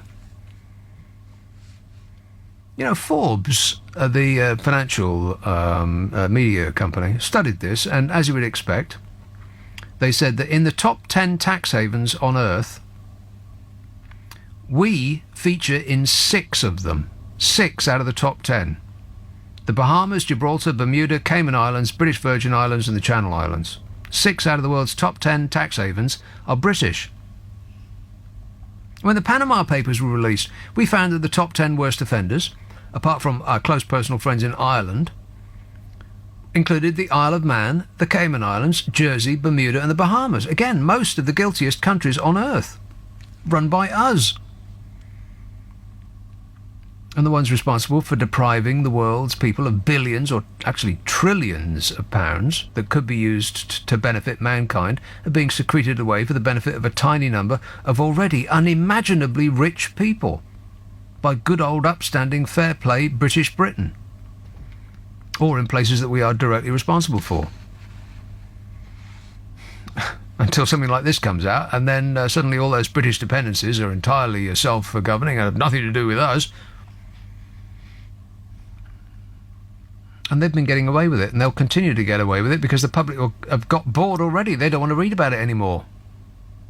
I already get the sense that the public is bored with the ever-increasing number of sex scandals being uncovered. And if they're bored with sex, then our attention span is about 1 day. That's all you get now for a story, no matter how bad it is. You get 1 day, that's it. I mean, stories about avoiding tax don't have the excitement of sex. So the public reads about it once, and the government says that lessons will be learned, and then they do nothing, and the people want some new diversion. And so they will not be paying attention, and the perpetrators will get away with it, as they always have done. And in a few years' time, some new release of papers will shed light on how, after the Panama Papers and the Paradise Papers and the Luxembourg Papers, it just meant that the same tax cheats just used some brand new wheeze that no one had thought of before. Nothing will change unless we actually force it to change. But, that ain't going to happen. People aren't interested because there's a new John Lewis advert out. Oh, so sad. Or Princess Tippy-Toes was seen smiling in public. Unless I'm getting any of this wrong, in which case you may correct me. Don't touch me, or I'll kill you. Yeah, that's what youthful parliamentarians are getting put on a T-shirt. Don't touch me or I'll kill you. Are there any MPs actually left now? No. They've all been fired. We ain't heard this isn't the end of it. It's not even the beginning of the end of it. It's barely the start of it. Oh, this is going to go on and on and on. I told you about all this over and over again, didn't I? For years I've been saying this, and it just took one evening, a few short hours in the Palace of Westminster, a few years ago, that opened my eyes to exactly what it's like in there. It's a bacchanalian, drunken orgy, pretty much. I've never seen such drunkenness as was exhibited in the Palace of Westminster, our elected representatives. Bunch of old geezers being propping themselves up on their youthful assistants. That's what it looked like to me. Looked like a knocking shop. But was anybody listening to me? Why doesn't anyone listen to me? No, they were not. Maybe you thought I was just making it up. I was kidding. This is going to go. The only way is up for this. Robert Noldham says, the creature which is digging such large holes in your lawn may well be the taxman who is looking for your hidden cash, and you are likely to need the services of a specialist horticultural and financial expert to deal with this pest. Good luck. This one says, just pee on the spots that they live under. Just pee on the spots that they live under decking. Don't put food out. Lived with the problem for 60 years. No problem. None of that makes any sense. Pee on the spots that they live under decking. I don't have decking. Don't put food out. Well, you'd have to be off your chump to put food out. He lived with the problem for 60 years, no problem. Well, you can't have both. It either is a problem or it isn't. Pick one. I say it's a problem. Tunbridge Wells. Ollie. Hi. Yes, Ollie. Hi. I think I've got the answer for your lawn. Oh, yes. So the chap who phoned earlier is definitely right. They're almost certainly badgers. Are they the holes, what, sort of 3 or 4 inches across and an inch or 2 deep? Yeah. Yeah. They dig about in the lawn and they're looking for those big fat grubs that I used to know them as leather jackets as a kid. So yummy. Yeah, they love them. So now, why would it be only the lawns? Why isn't it digging up the flower beds? I don't know, but I think maybe the whatever the insect is that lays their eggs, maybe they just lay them in a lawn. Right. And they tend to be more of them in the lawns anyway. My parents have got exactly the same problem. Huh. But there is a way of solving it. Oh, yes? If you you'd probably have to look it up on the internet exactly what the stuff's called, but as I recall, it's something like nematoids, and you can get this what looks like a powder, that you spread on the lawn, and what it actually is a living, very, very small grub that kills the big grubs in the lawn, and then the badgers stop coming because there's nothing to eat. Nematodes? Nematodes, something like that. That's what's coming into my mind. But and how do the nematodes kill the big grubs? I guess it's just with great vengeance, I hope. With great vengeance. There's thousands of them in this sort of powdery stuff. You may even water it in or something, but it certainly worked for my folks, and the badgers stopped wrecking the lawn. Right. They do it once a year now. Well, that's worth a go. And where do you get nematode? In the powdered grub section of Sainsbury's? Where do you pick up such a thing? You might get it from a specialist garden centre or something, but certainly if you look it up on the internet, you'd be able to find it. Oh, well, I'll do that. I'll look up it on the internet. And if that's the wrong name for it, just do a Google and you should find it. But right. Whatever kills those bugs. Okay, well... weird thing. It's worth a go. Excellent work. Thanks a lot, Ollie. Definitely. Best of luck. All right. After the news, I think I want to add the EU into this. Yes, I'm going to be talking about the EU. Oh, no. Mm-hmm. Brexit can be avoided, apparently. What excellent news, I hear you cry. That's from the fellow that actually drafted Article 50 of the Lisbon Treaty. The man what wrote the rules said that, don't worry, this chaotic position that you find yourselves in, it can be reversed. So I'll talk to you about that after the news, and the 2-week deadline and the disarray from that we appear to be in, and the general disarray of the government and Boris and Jacob and all of that lot. The Bash Street kids. But just to close in this hour, this is a list of some of the key revelations that we got from the Paradise Papers. This is some of the key revelations that were highlighted by the Guardian newspaper. Just to give you an idea of where we're at and how deep the rabbit hole goes. Millions of pounds from the Queen's private estate has been invested in a Cayman Islands fund, and some of her money went to a retailer accused of exploiting poor families. Probably the exact same people that stand on the side of the road and wave a little plastic flag as she zooms by in her subsidised car. Prince Charles' estate made a big profit on a stake in his friend's offshore firm. Extensive offshore dealings by Donald Trump's cabinet members, advisors and donors, including substantial payments from a firm co-owned by Vladimir Putin's son-in-law to the shipping group of the US Commerce Secretary Wilbur Ross, the fellow that bailed out Donald Trump from going bankrupt again. Twitter and Facebook received hundreds of millions of dollars in investments that can be traced back to Russian state financial institutions. The tax-avoiding Cayman Islands Trust, managed by the Canadian Prime Minister's chief money man. Blimey, the Canadians are even in on this. The Formula One champion Lewis Hamilton avoided taxes on a £17 million jet using an Isle of Man scheme, on which he took photographs of himself a lot and posted it all over the internet. A previously unknown $450 million offshore trust that has been sheltering the wealth of Lord Ashcroft. Puh. Oxford and Cambridge and top US universities invested offshore, with some of the money going into fossil fuel industries. Now, there was an article about electric cars in the Mail, I think it was, online at least, if not in paper. And the thrust of it was that electric cars are rubbish and we should just stick with the diesel and petrol. And that was based on a study made by a university. Gosh, I wonder if some of the money that they used to fund that study actually came from the fossil fuel industries.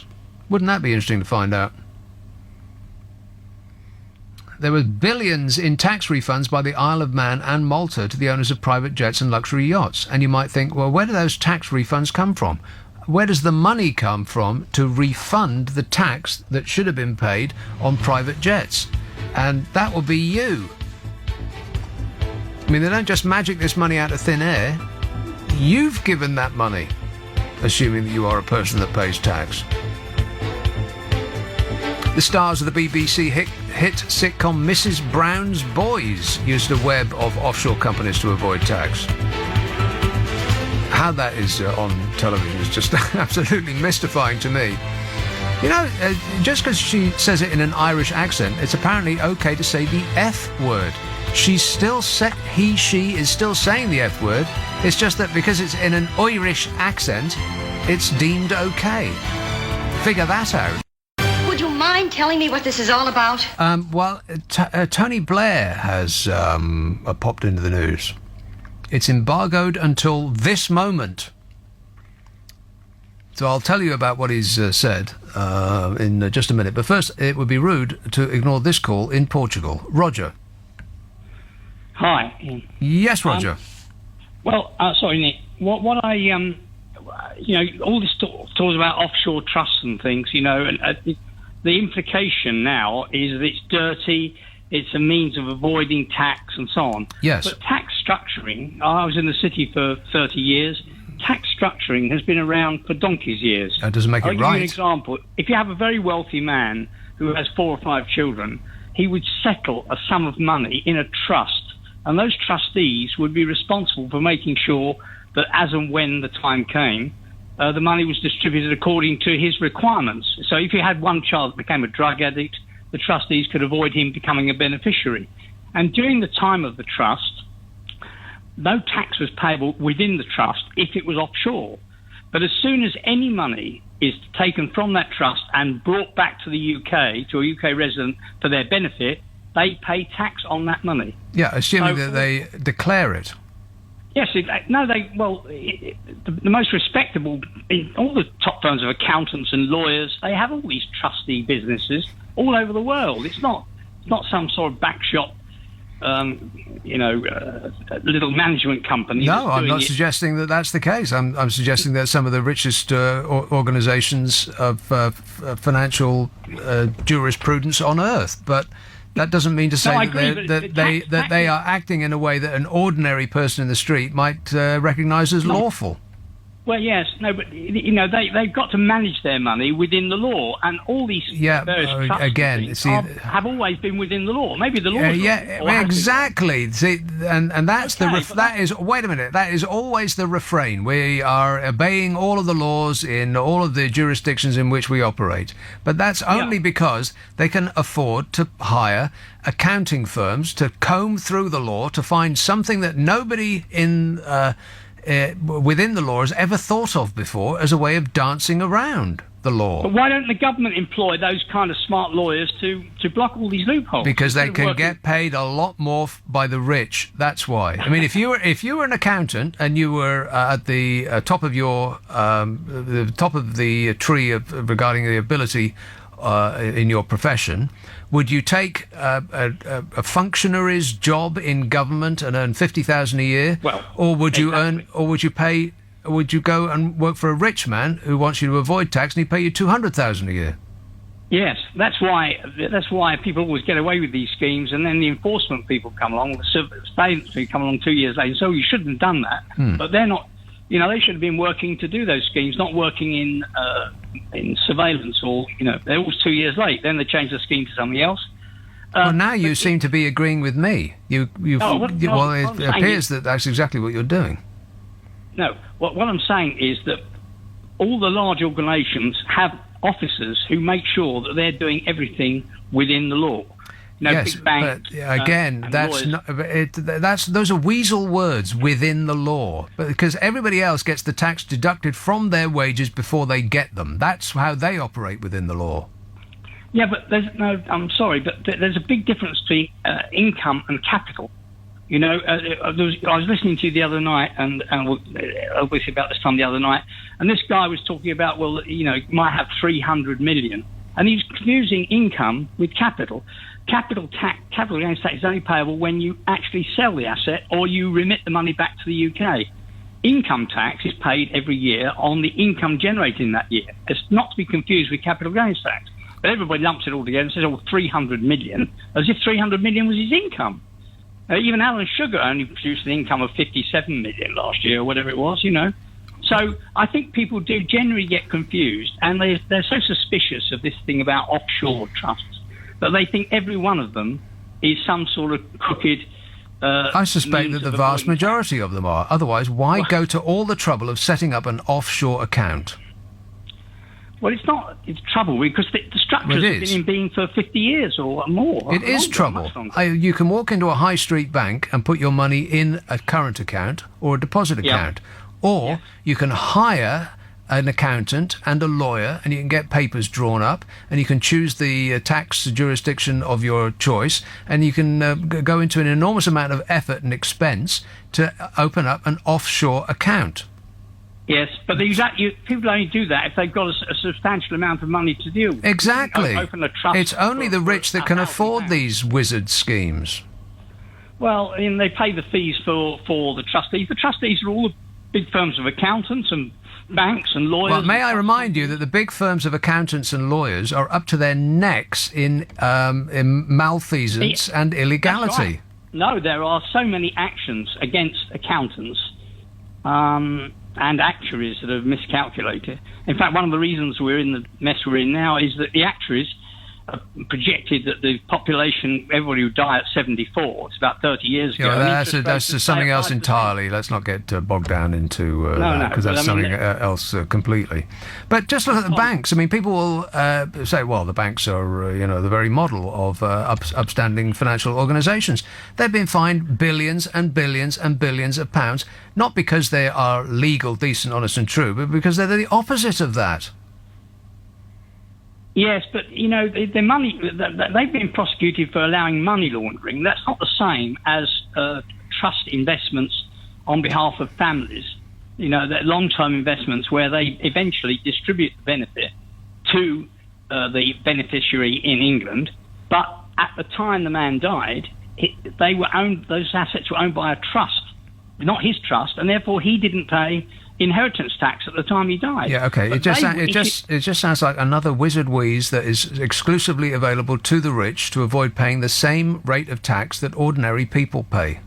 But of course, if you're very wealthy, it does pay to have the best advice. But what I'm saying is that these things are all done within the law. Again, with that within the law thing, Roger. Yes, but please stop saying that. I'm just so sick of hearing that we obey all of the laws applicable in every jurisdiction that we operate in.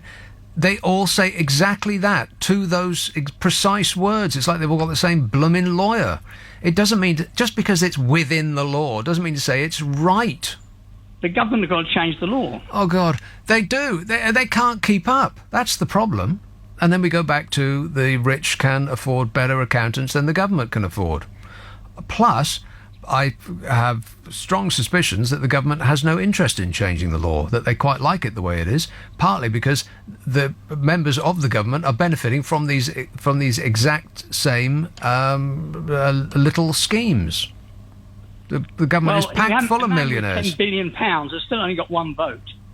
So it's not in terms of voting, and it's not in terms of tax revenues.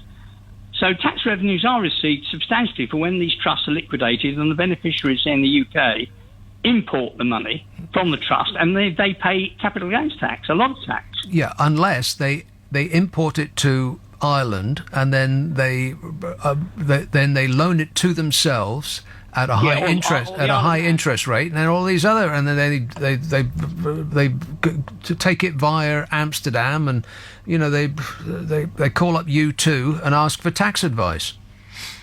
Anyway, Roger, I've got to go because it's just too excruciating hearing that these people are all within the law. They're only within the law because they've come up with some magic loophole that nobody ever thought of before.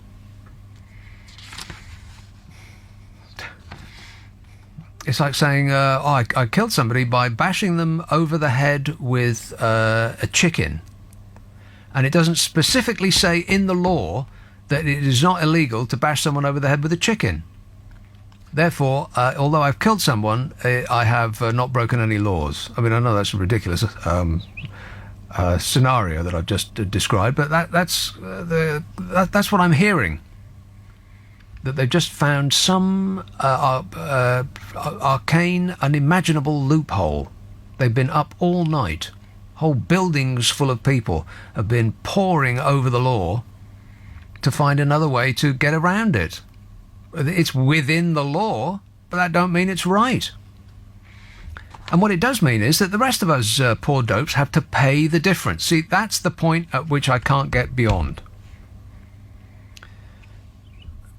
Companies that are making billions of pounds aren't paying any tax.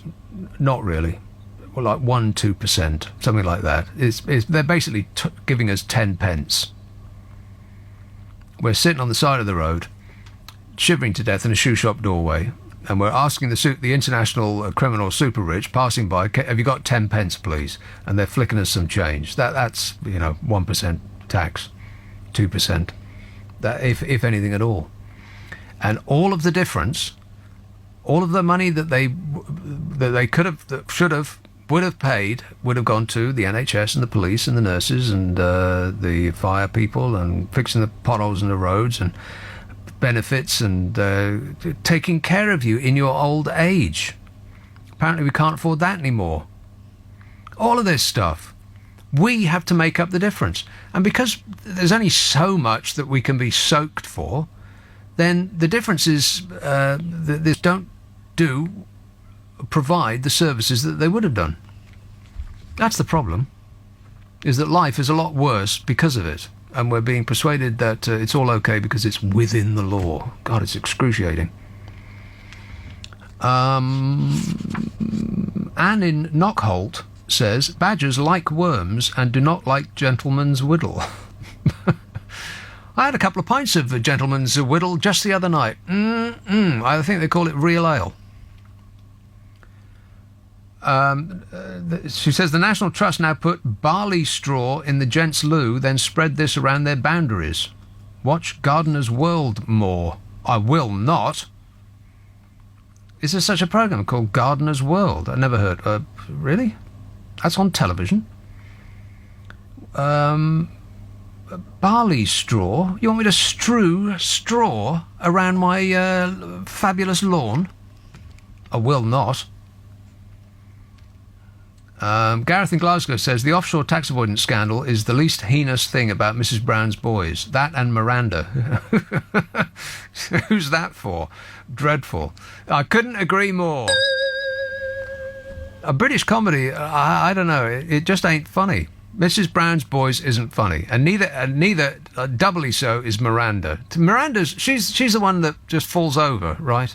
And the audience goes, woo hoo hoo hoo hoo.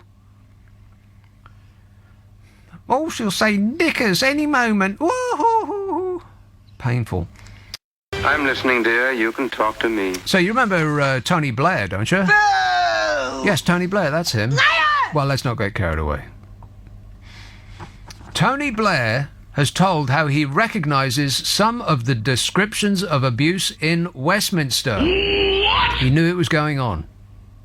He said it wasn't something I got involved in. Now, does he mean he wasn't actually at it himself, or he didn't do anything about it? Probably the latter.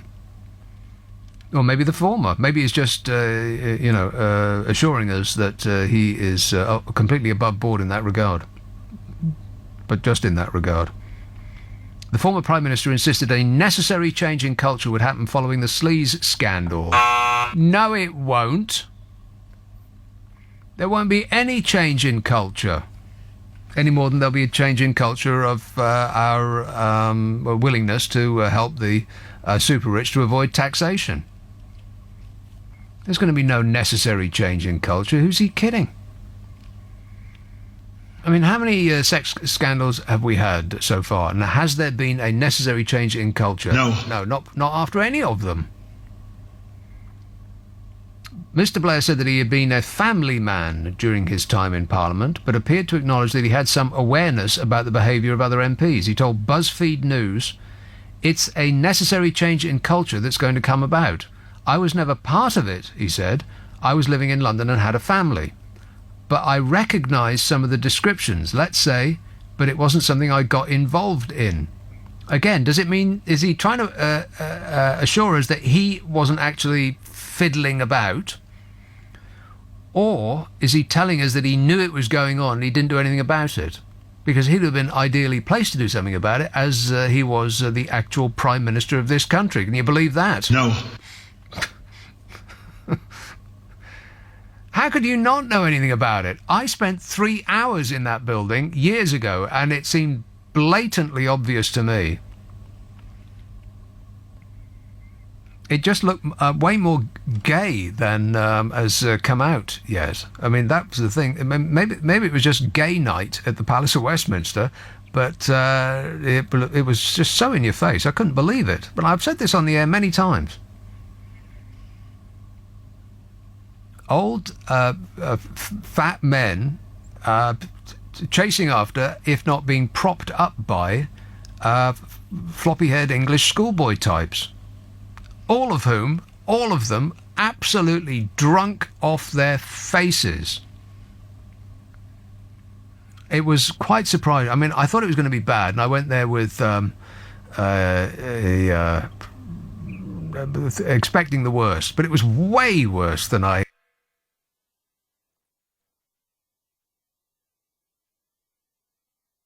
Hogwarts was like Hogwarts for pervs. I don't know, maybe that's a bit strong. Just because men are attracted to men or women that are younger than them doesn't make them pervs. I mean, there is a part of society that's got a little bit that's just flown off the handle just a little bit in that regard. But still.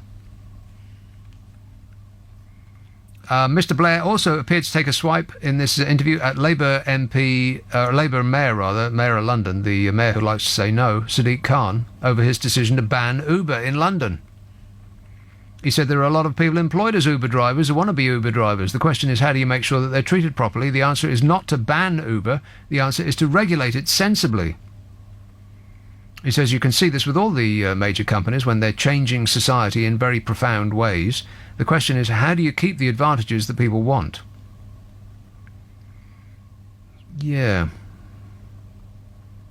I think the problem with the companies that recently have come up out of nothing at all and are changing society in very profound ways is that it's either too fast for society to cope,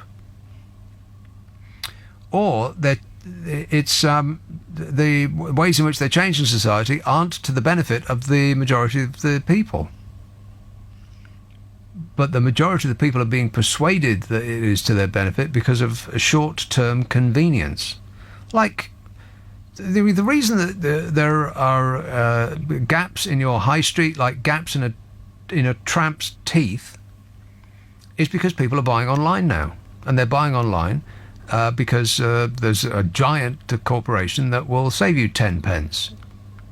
And they'll deliver it to your door. And so you don't go shopping in the high street anymore. And so those shops, which actually pay taxes and business rates and all the rest of that stuff that giant the online tech giants don't pay, because they don't have physical shops and because they've organised their tax affairs in the kind of efficient ways that the corner shop, the electrician's shop in the high street, or all of these other places that are shut down now, the bookshop, for instance. Those shops can't avail themselves of offshore tax accounts. They don't have armies of high-paid accountants to comb through the laws of all of the countries they operate in order to swerve those laws. They just, the bookshop that used to be in your high street that is no more, it closed down years ago. They used to pay actual tax on all of the money that they brought in. And there was no wheedling out of it. There was no slaloming through the regulations. None of that. They just paid it. And that's the reason they're not there anymore. So, yeah, we can see...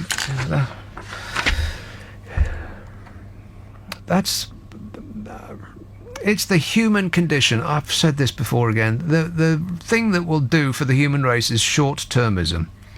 And the gaps in your high street are because we want short-term benefit. And to hell with the long-term consequences. Let's see where this one goes. Stoke Newington. Hello, Keith. Hey, evening, Nick. Keith. You know, you're absolutely right about these major corporations and where they're controlling the country, because they're the only ones who can pay these ridiculous court fees and barristers' fees. So they've got control of the courts. You know, it costs up to £10,000 now just to file a claim. So how can anybody, Joe Blow in the street, compete or complain or file an action against these major corporations? The whole thing's totally ridiculous. And the other thing is that they've now got control of the money supply of these corporations, because the banks, it used to be the government that controlled the currency. It's not. It's the bank now, because every time they're the ones that provide loans and manufacture the money for people to use. So they've got control of the government. And the other thing I wanted to say is the point you made about whether the government wants to let this situation continue. I think they do, because they're trying to attract major corporations into this country because it creates profit for them. If they allow big corporations to make profit and attract them, then we're the ones that's going to pay the difference, as you say. So it's become very prejudiced. I mean, a typical example of that is the rental situation in London, where because of the immigration, there's caused prices to go up. Foreign investors have said, wow, that's a great market. Let's put our money in there, buy all the property up, drive the price up again. So what's happening is renters now can't afford to pay the rent, or 70% of their income goes to pay rent. So what do? They have to go out to payday loans who charge them 50% on the money. So everybody's end up struggling, trying to pay to finance these corporations making this money. And something's got to happen. It's got to stop. Don't you agree? I don't have any faith in the public rising up as one to express their distaste of the status quo. I just don't think that we've got it in us anymore. I think the public are acting like they've been hypnotised. I think you're right. Absolutely. And we've been hypnotised by shiny objects and superficial amusements, like Princess Whatsit's new dress and the new Christmas adverts and Netflix, TV, Netflix, movies. Yeah, stuff like that. Yeah. No, we can't be bothered anymore. Oh, it's boring. Oh, I've read about the Panama Papers, and it's the politics of envy, and they just trot out these same phrases that they've been fed by the people who benefit from the status quo. Yeah, I totally agree. I mean, post Oliver Cromwell, who got rid of the monarchy for dictatorship, Parliament reinstated the monarchy with the sole duty of protecting the individual, and the judges are her agents to enforce that. The judges are now protecting major corporations. So everybody's talking about this phrase that you're coining, and within the law, they're breaking the law because they're manipulating. They're not complying with Parliament's prime directive to protect the people, which is a violation of the Coronation Oath to protect the people. So the whole system's gone absolutely crazy. And until the monarch or Parliament start thinking about protecting the people, it's going to continue. Don't you agree? I think there's nothing that you've said that I disagree with. Yeah. Oh, that's even better. I've got nothing to say about your badges, though. I can't help you with that one. All right. Well, thanks for your efforts anyway, Keith. Apparently, a gentleman's whittle is the thing what we'll do for badges. So I'm starting up a collection. Send it to the following address. I am not one of your fans! Miles says, why should someone who has done well in life pay tax? If I'm a layabout watching Jeremy Kyle every day, I should be paying more in tax to repay my education, which obviously didn't work. It's a typical leftist conspiracy, says Miles, who I imagine is one of those trolls who hangs around the comments section of the Daily Mail trying to get a rise out of people. So I shall ignore him. Chelsea. Hello, Steve. Nick, Steve. seeing as you're talking about tax and you mentioned the U word earlier, Uber.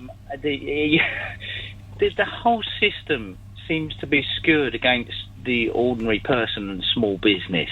Yes. I mean, even when the law requires tax to be collected, and there seems to be little doubt that tax is due to be collected, HMRC choose not to go after it. And if I can explain... But only if it's a large amount. If it's a small amount, then they will chase you to the ends of the earth. If it's a vast amount, then they will enter into a deal. Well, that's exactly it. But they're not even entering into a deal. They're not even raising an assessment on the amount due. And if let me just explain this a bit more. If you earn, I think it's over £82,000, you're liable for VAT if you have a turnover of £82,000. Uber obviously have a turnover much higher than that. But they say that they're not liable for VAT because they say they don't have any workers. And they're a tech company and everything else. But that's just been, for the second time, been found against them. It's been proven that they are. Yeah, they're exactly right. They just lost an appeal against a ruling that its drivers should be classed as workers rather than self-employed. Well, so that leaves HMRC in no doubt that they are bound to pay VAT on their turnover. Well, I believe that the company have recourse to at least one more appeal, don't they? Yes. Now maybe two more appeals. Now here is the thing: the HMRC should, as a matter of prudence, issue an assessment to Uber. Now, an assessment will ensure that if the ruling goes in Uber's favour, then they won't have to pay the money. But if it goes against them, which is quite likely they will do, then they will be able to collect it. And there's a 4-year period or something thereabouts at which HMRC can collect that money. But if they don't issue an assessment, then they will not be able to collect that money, even if it is owed to them. And they haven't chosen to issue an assessment. Now you're looking at well over 20 million, and that's a considerable amount of money.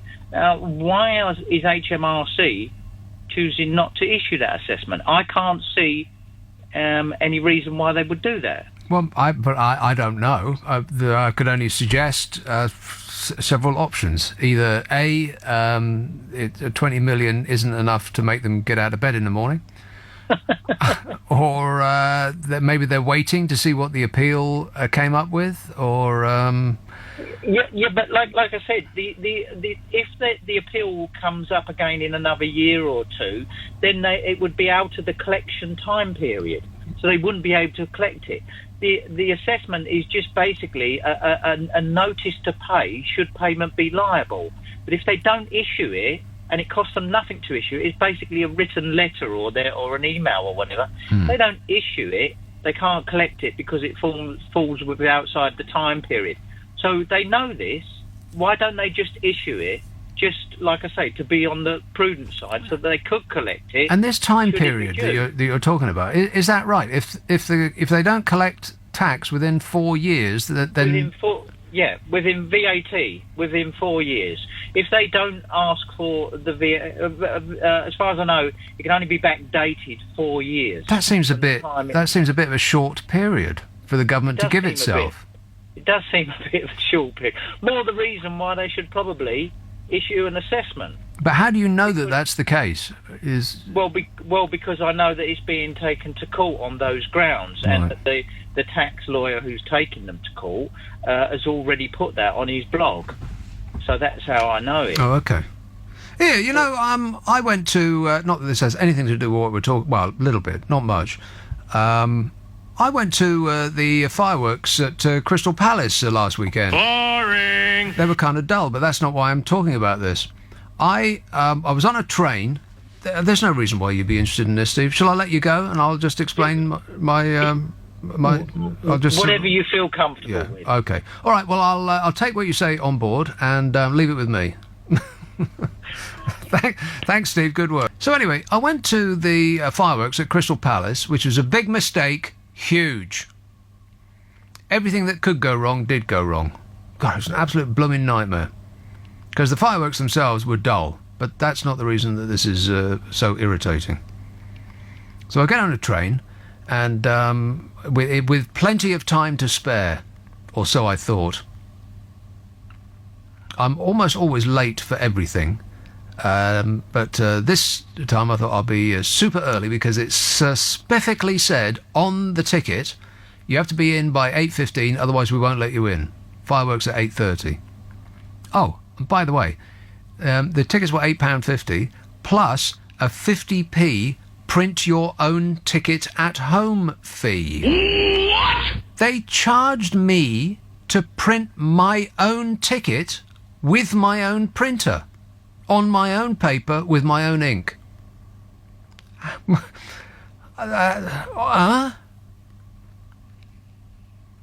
So anyway, there was that, which grated a lot.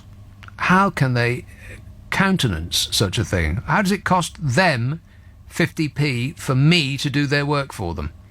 Anyway, so I'm on this train and it comes to a stop between stations. Of course it does.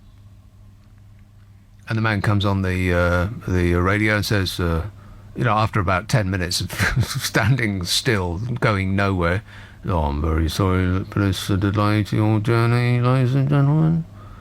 We would like to apologise for any delay to your, all that routine."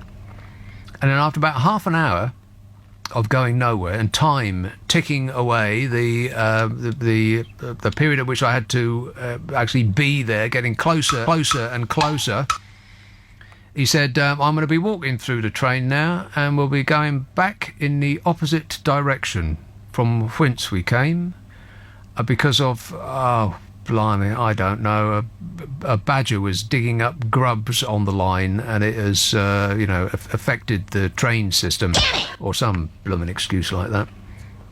It was the wrong type of air. So we go back in the opposite direction where I came from, and I thought, oh, great. So no trains going in to the fireworks. That's just super. I know what I'll do. I'll use my brain, I thought, and I will book a cab on Uber to take me from the station to the fireworks.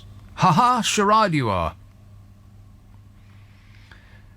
And so I did this, and I set up an account with Uber on the train while I was waiting to go back, and I booked my cab, and I thought, problem solved, and I'll be there toot sweet. And I couldn't have been more wrong. Because I get out of the station and I'm looking for the Uber driver, and I'm looking for the Uber driver, and I'm looking for the Uber driver, and then the Uber driver informs me that he's cancelled my ride. And then I thought, oh, right, okay then, maybe he's ill. Gosh, I really hope so. And so I try to rebook the Uber cab, and guess what? They've tripled the fare. In other words, everybody got off that train, and everyone had the same thought as me, and they must have, I don't know how these things work, but he must have had a slew of similar requests to go from that station to the fireworks. And he thought, okay then, I'll cancel the one that I was going to charge £10 for, and now it's £35. And so, much aggrieved, I did what I should have done in the first place, and I just got into a black cab, who promptly got lost.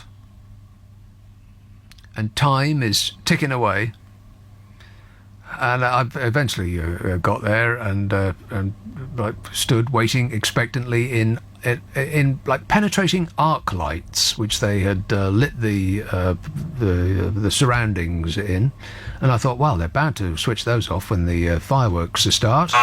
No, they did not. By just happened chance, I was standing in a specific area which wasn't under penetrating lights that you could have lit a hospital surgery with.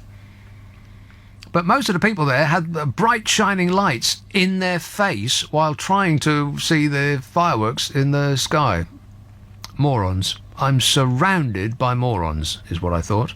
And then I get home, and I find that Uber have charged me £5 for them cancelling my car. But, other than that, it was, what's the word? Oh, fabulous. Who do you think you're talking to? I'm talking about David in Aviemore, who says travel, including rail fares, bus fares and taxi fares, are 0 rated for VAT. Therefore, Uber do not pay VAT on taxi fares. Yeah, I think it's a bit more complicated than that.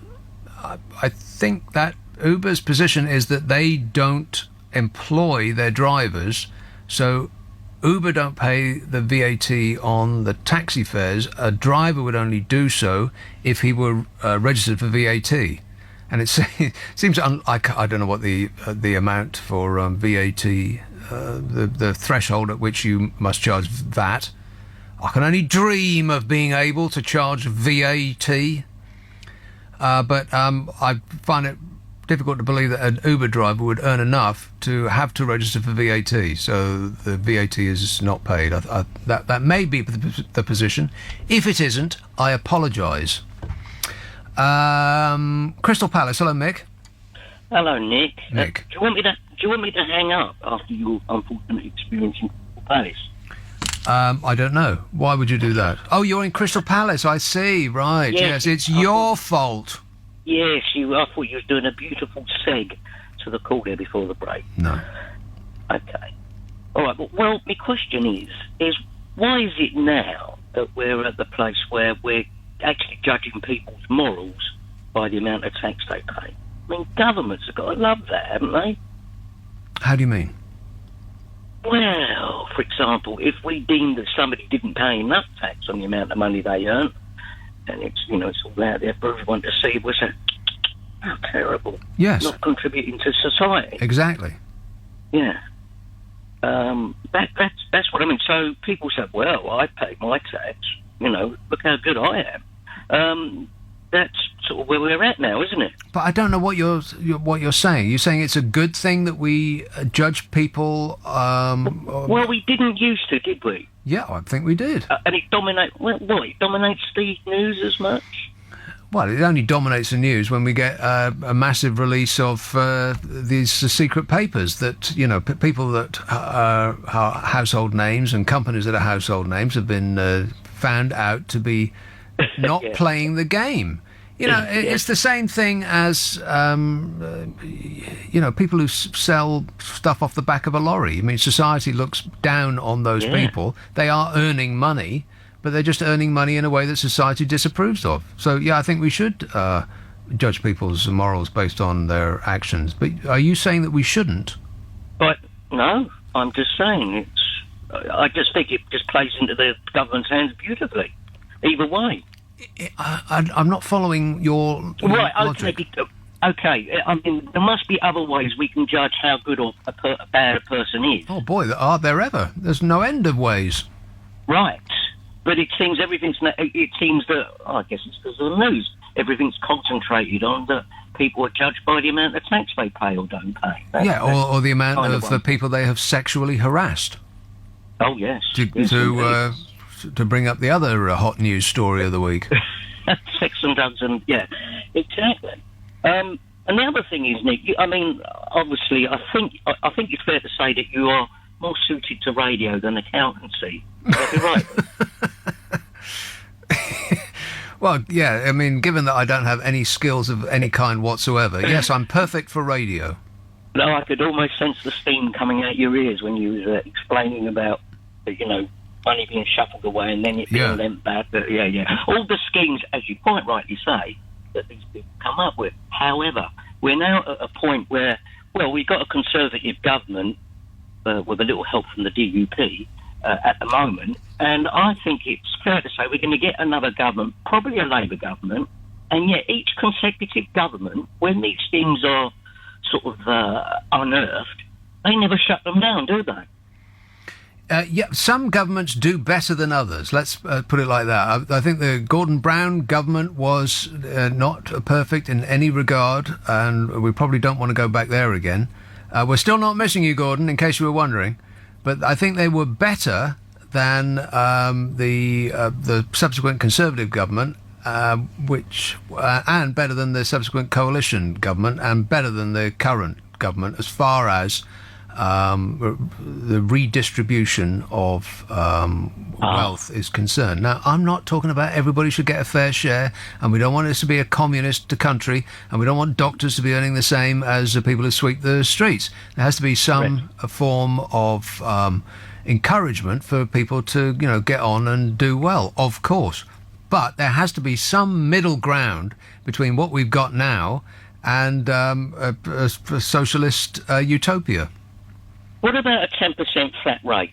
Well, yeah, again, I mean, I'm not an economist, and I don't know whether that would actually work or it would produce enough to justify the change that would be required. But again, I go back to, people who say, oh, everybody will pay if it's a 10%.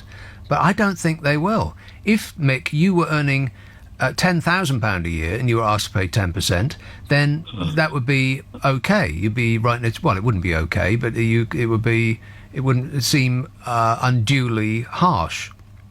Maybe not 10,000, but let's say 20,000. You had to write a check. 20,000. Yeah, if you paid 10%, if you paid 10% tax on 20,000, then that would be £2,000 a year. I mean, that'd be pretty good. You might think, but if you were earning 20 million a year, and you had to pay 10% tax, you'd be writing a cheque for £2 million. And that would hurt, even though it's only 10%. And so you would do anything you can to avoid having to write that cheque. So it's not the percent that's the issue. It's the amount that the percent is levied upon that makes people want to avoid paying it. It's human nature. Exactly. Yeah. And that's where a lot of these theories fall down, isn't it? It's because of human nature. People. I've met them, and I'm not that keen. How about you, Mick? Yeah, I couldn't eat a whole one. Yeah. All right, thanks a lot, mate. Clapham. Hello, Amanda. Hello, Nicholas. How are you? I'm great, mate.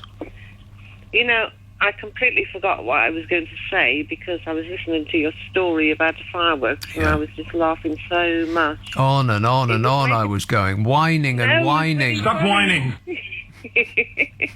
I tell you, it would make a really good half-hour comedy. Oh. The man who tried to get to the fireworks on time. Yeah, and then didn't like it when he got there. Do you know how much it cost me to get to the fireworks? 0. Yes. I stood in my backyard and I could see it all from my backyard. I wish I'd just stayed in and watched television, or just watched... Yes, and then I went in by the fire and watched TV. It was wonderful. Well, thank you, Amanda, but we don't wish to know that. But the other subject that you just mentioned there, about these sex perverts and everything. Oh, yeah, the sex perverts. Mm-hmm. I think it's gone out of hand because I think now men are going to be so scared to say anything to women. No, they won't. Or even look at them in case they get accused of being a sex pest. I very much doubt that an actual real-life sex pest, which is, is putting it flippantly, we're talking about serious issues here, but I think somebody who is of that ilk, who is of that bent, if you like, isn't going to be stopped because they're not of a frame of mind and thinking that they're going to be caught. No, exactly. But then you get innocent people who are being totally genuine, but they'll be so scared to absolutely say anything, in case it's misconstrued by the woman. Well, perhaps, yes. I mean, in a few cases, people might start to be overly cautious, and that's probably why, we might start having fewer babies, which might actually be good for the world, but not for them as individuals, no. But I don't think that it's going to stop this kind of behaviour. I mean, partly because men just feel so confident in their gorgeousness. The fattest, most grizzled, ugly old men look in the mirror and think, wow, what a catch. And there can't be any woman who would refuse a little light dalliance with me, they think. They're just deluded. But, maybe you've had one or two too many pints of something. I don't think they need alcohol in order to find themselves desperately attractive. Oh, dear me. There's plenty of them around. Yeah, exactly right. There's plenty of them around. Yeah, plenty enough to go around. All right, thanks a lot, Amanda. Who knows what might happen between now and 10 p.m. It's mind-boggling just thinking about it, eh? We are in the midst of a newsgasm. It's just coming at us too quickly. But whatever happens, we'll chew it up and spit it out then. Who's with me?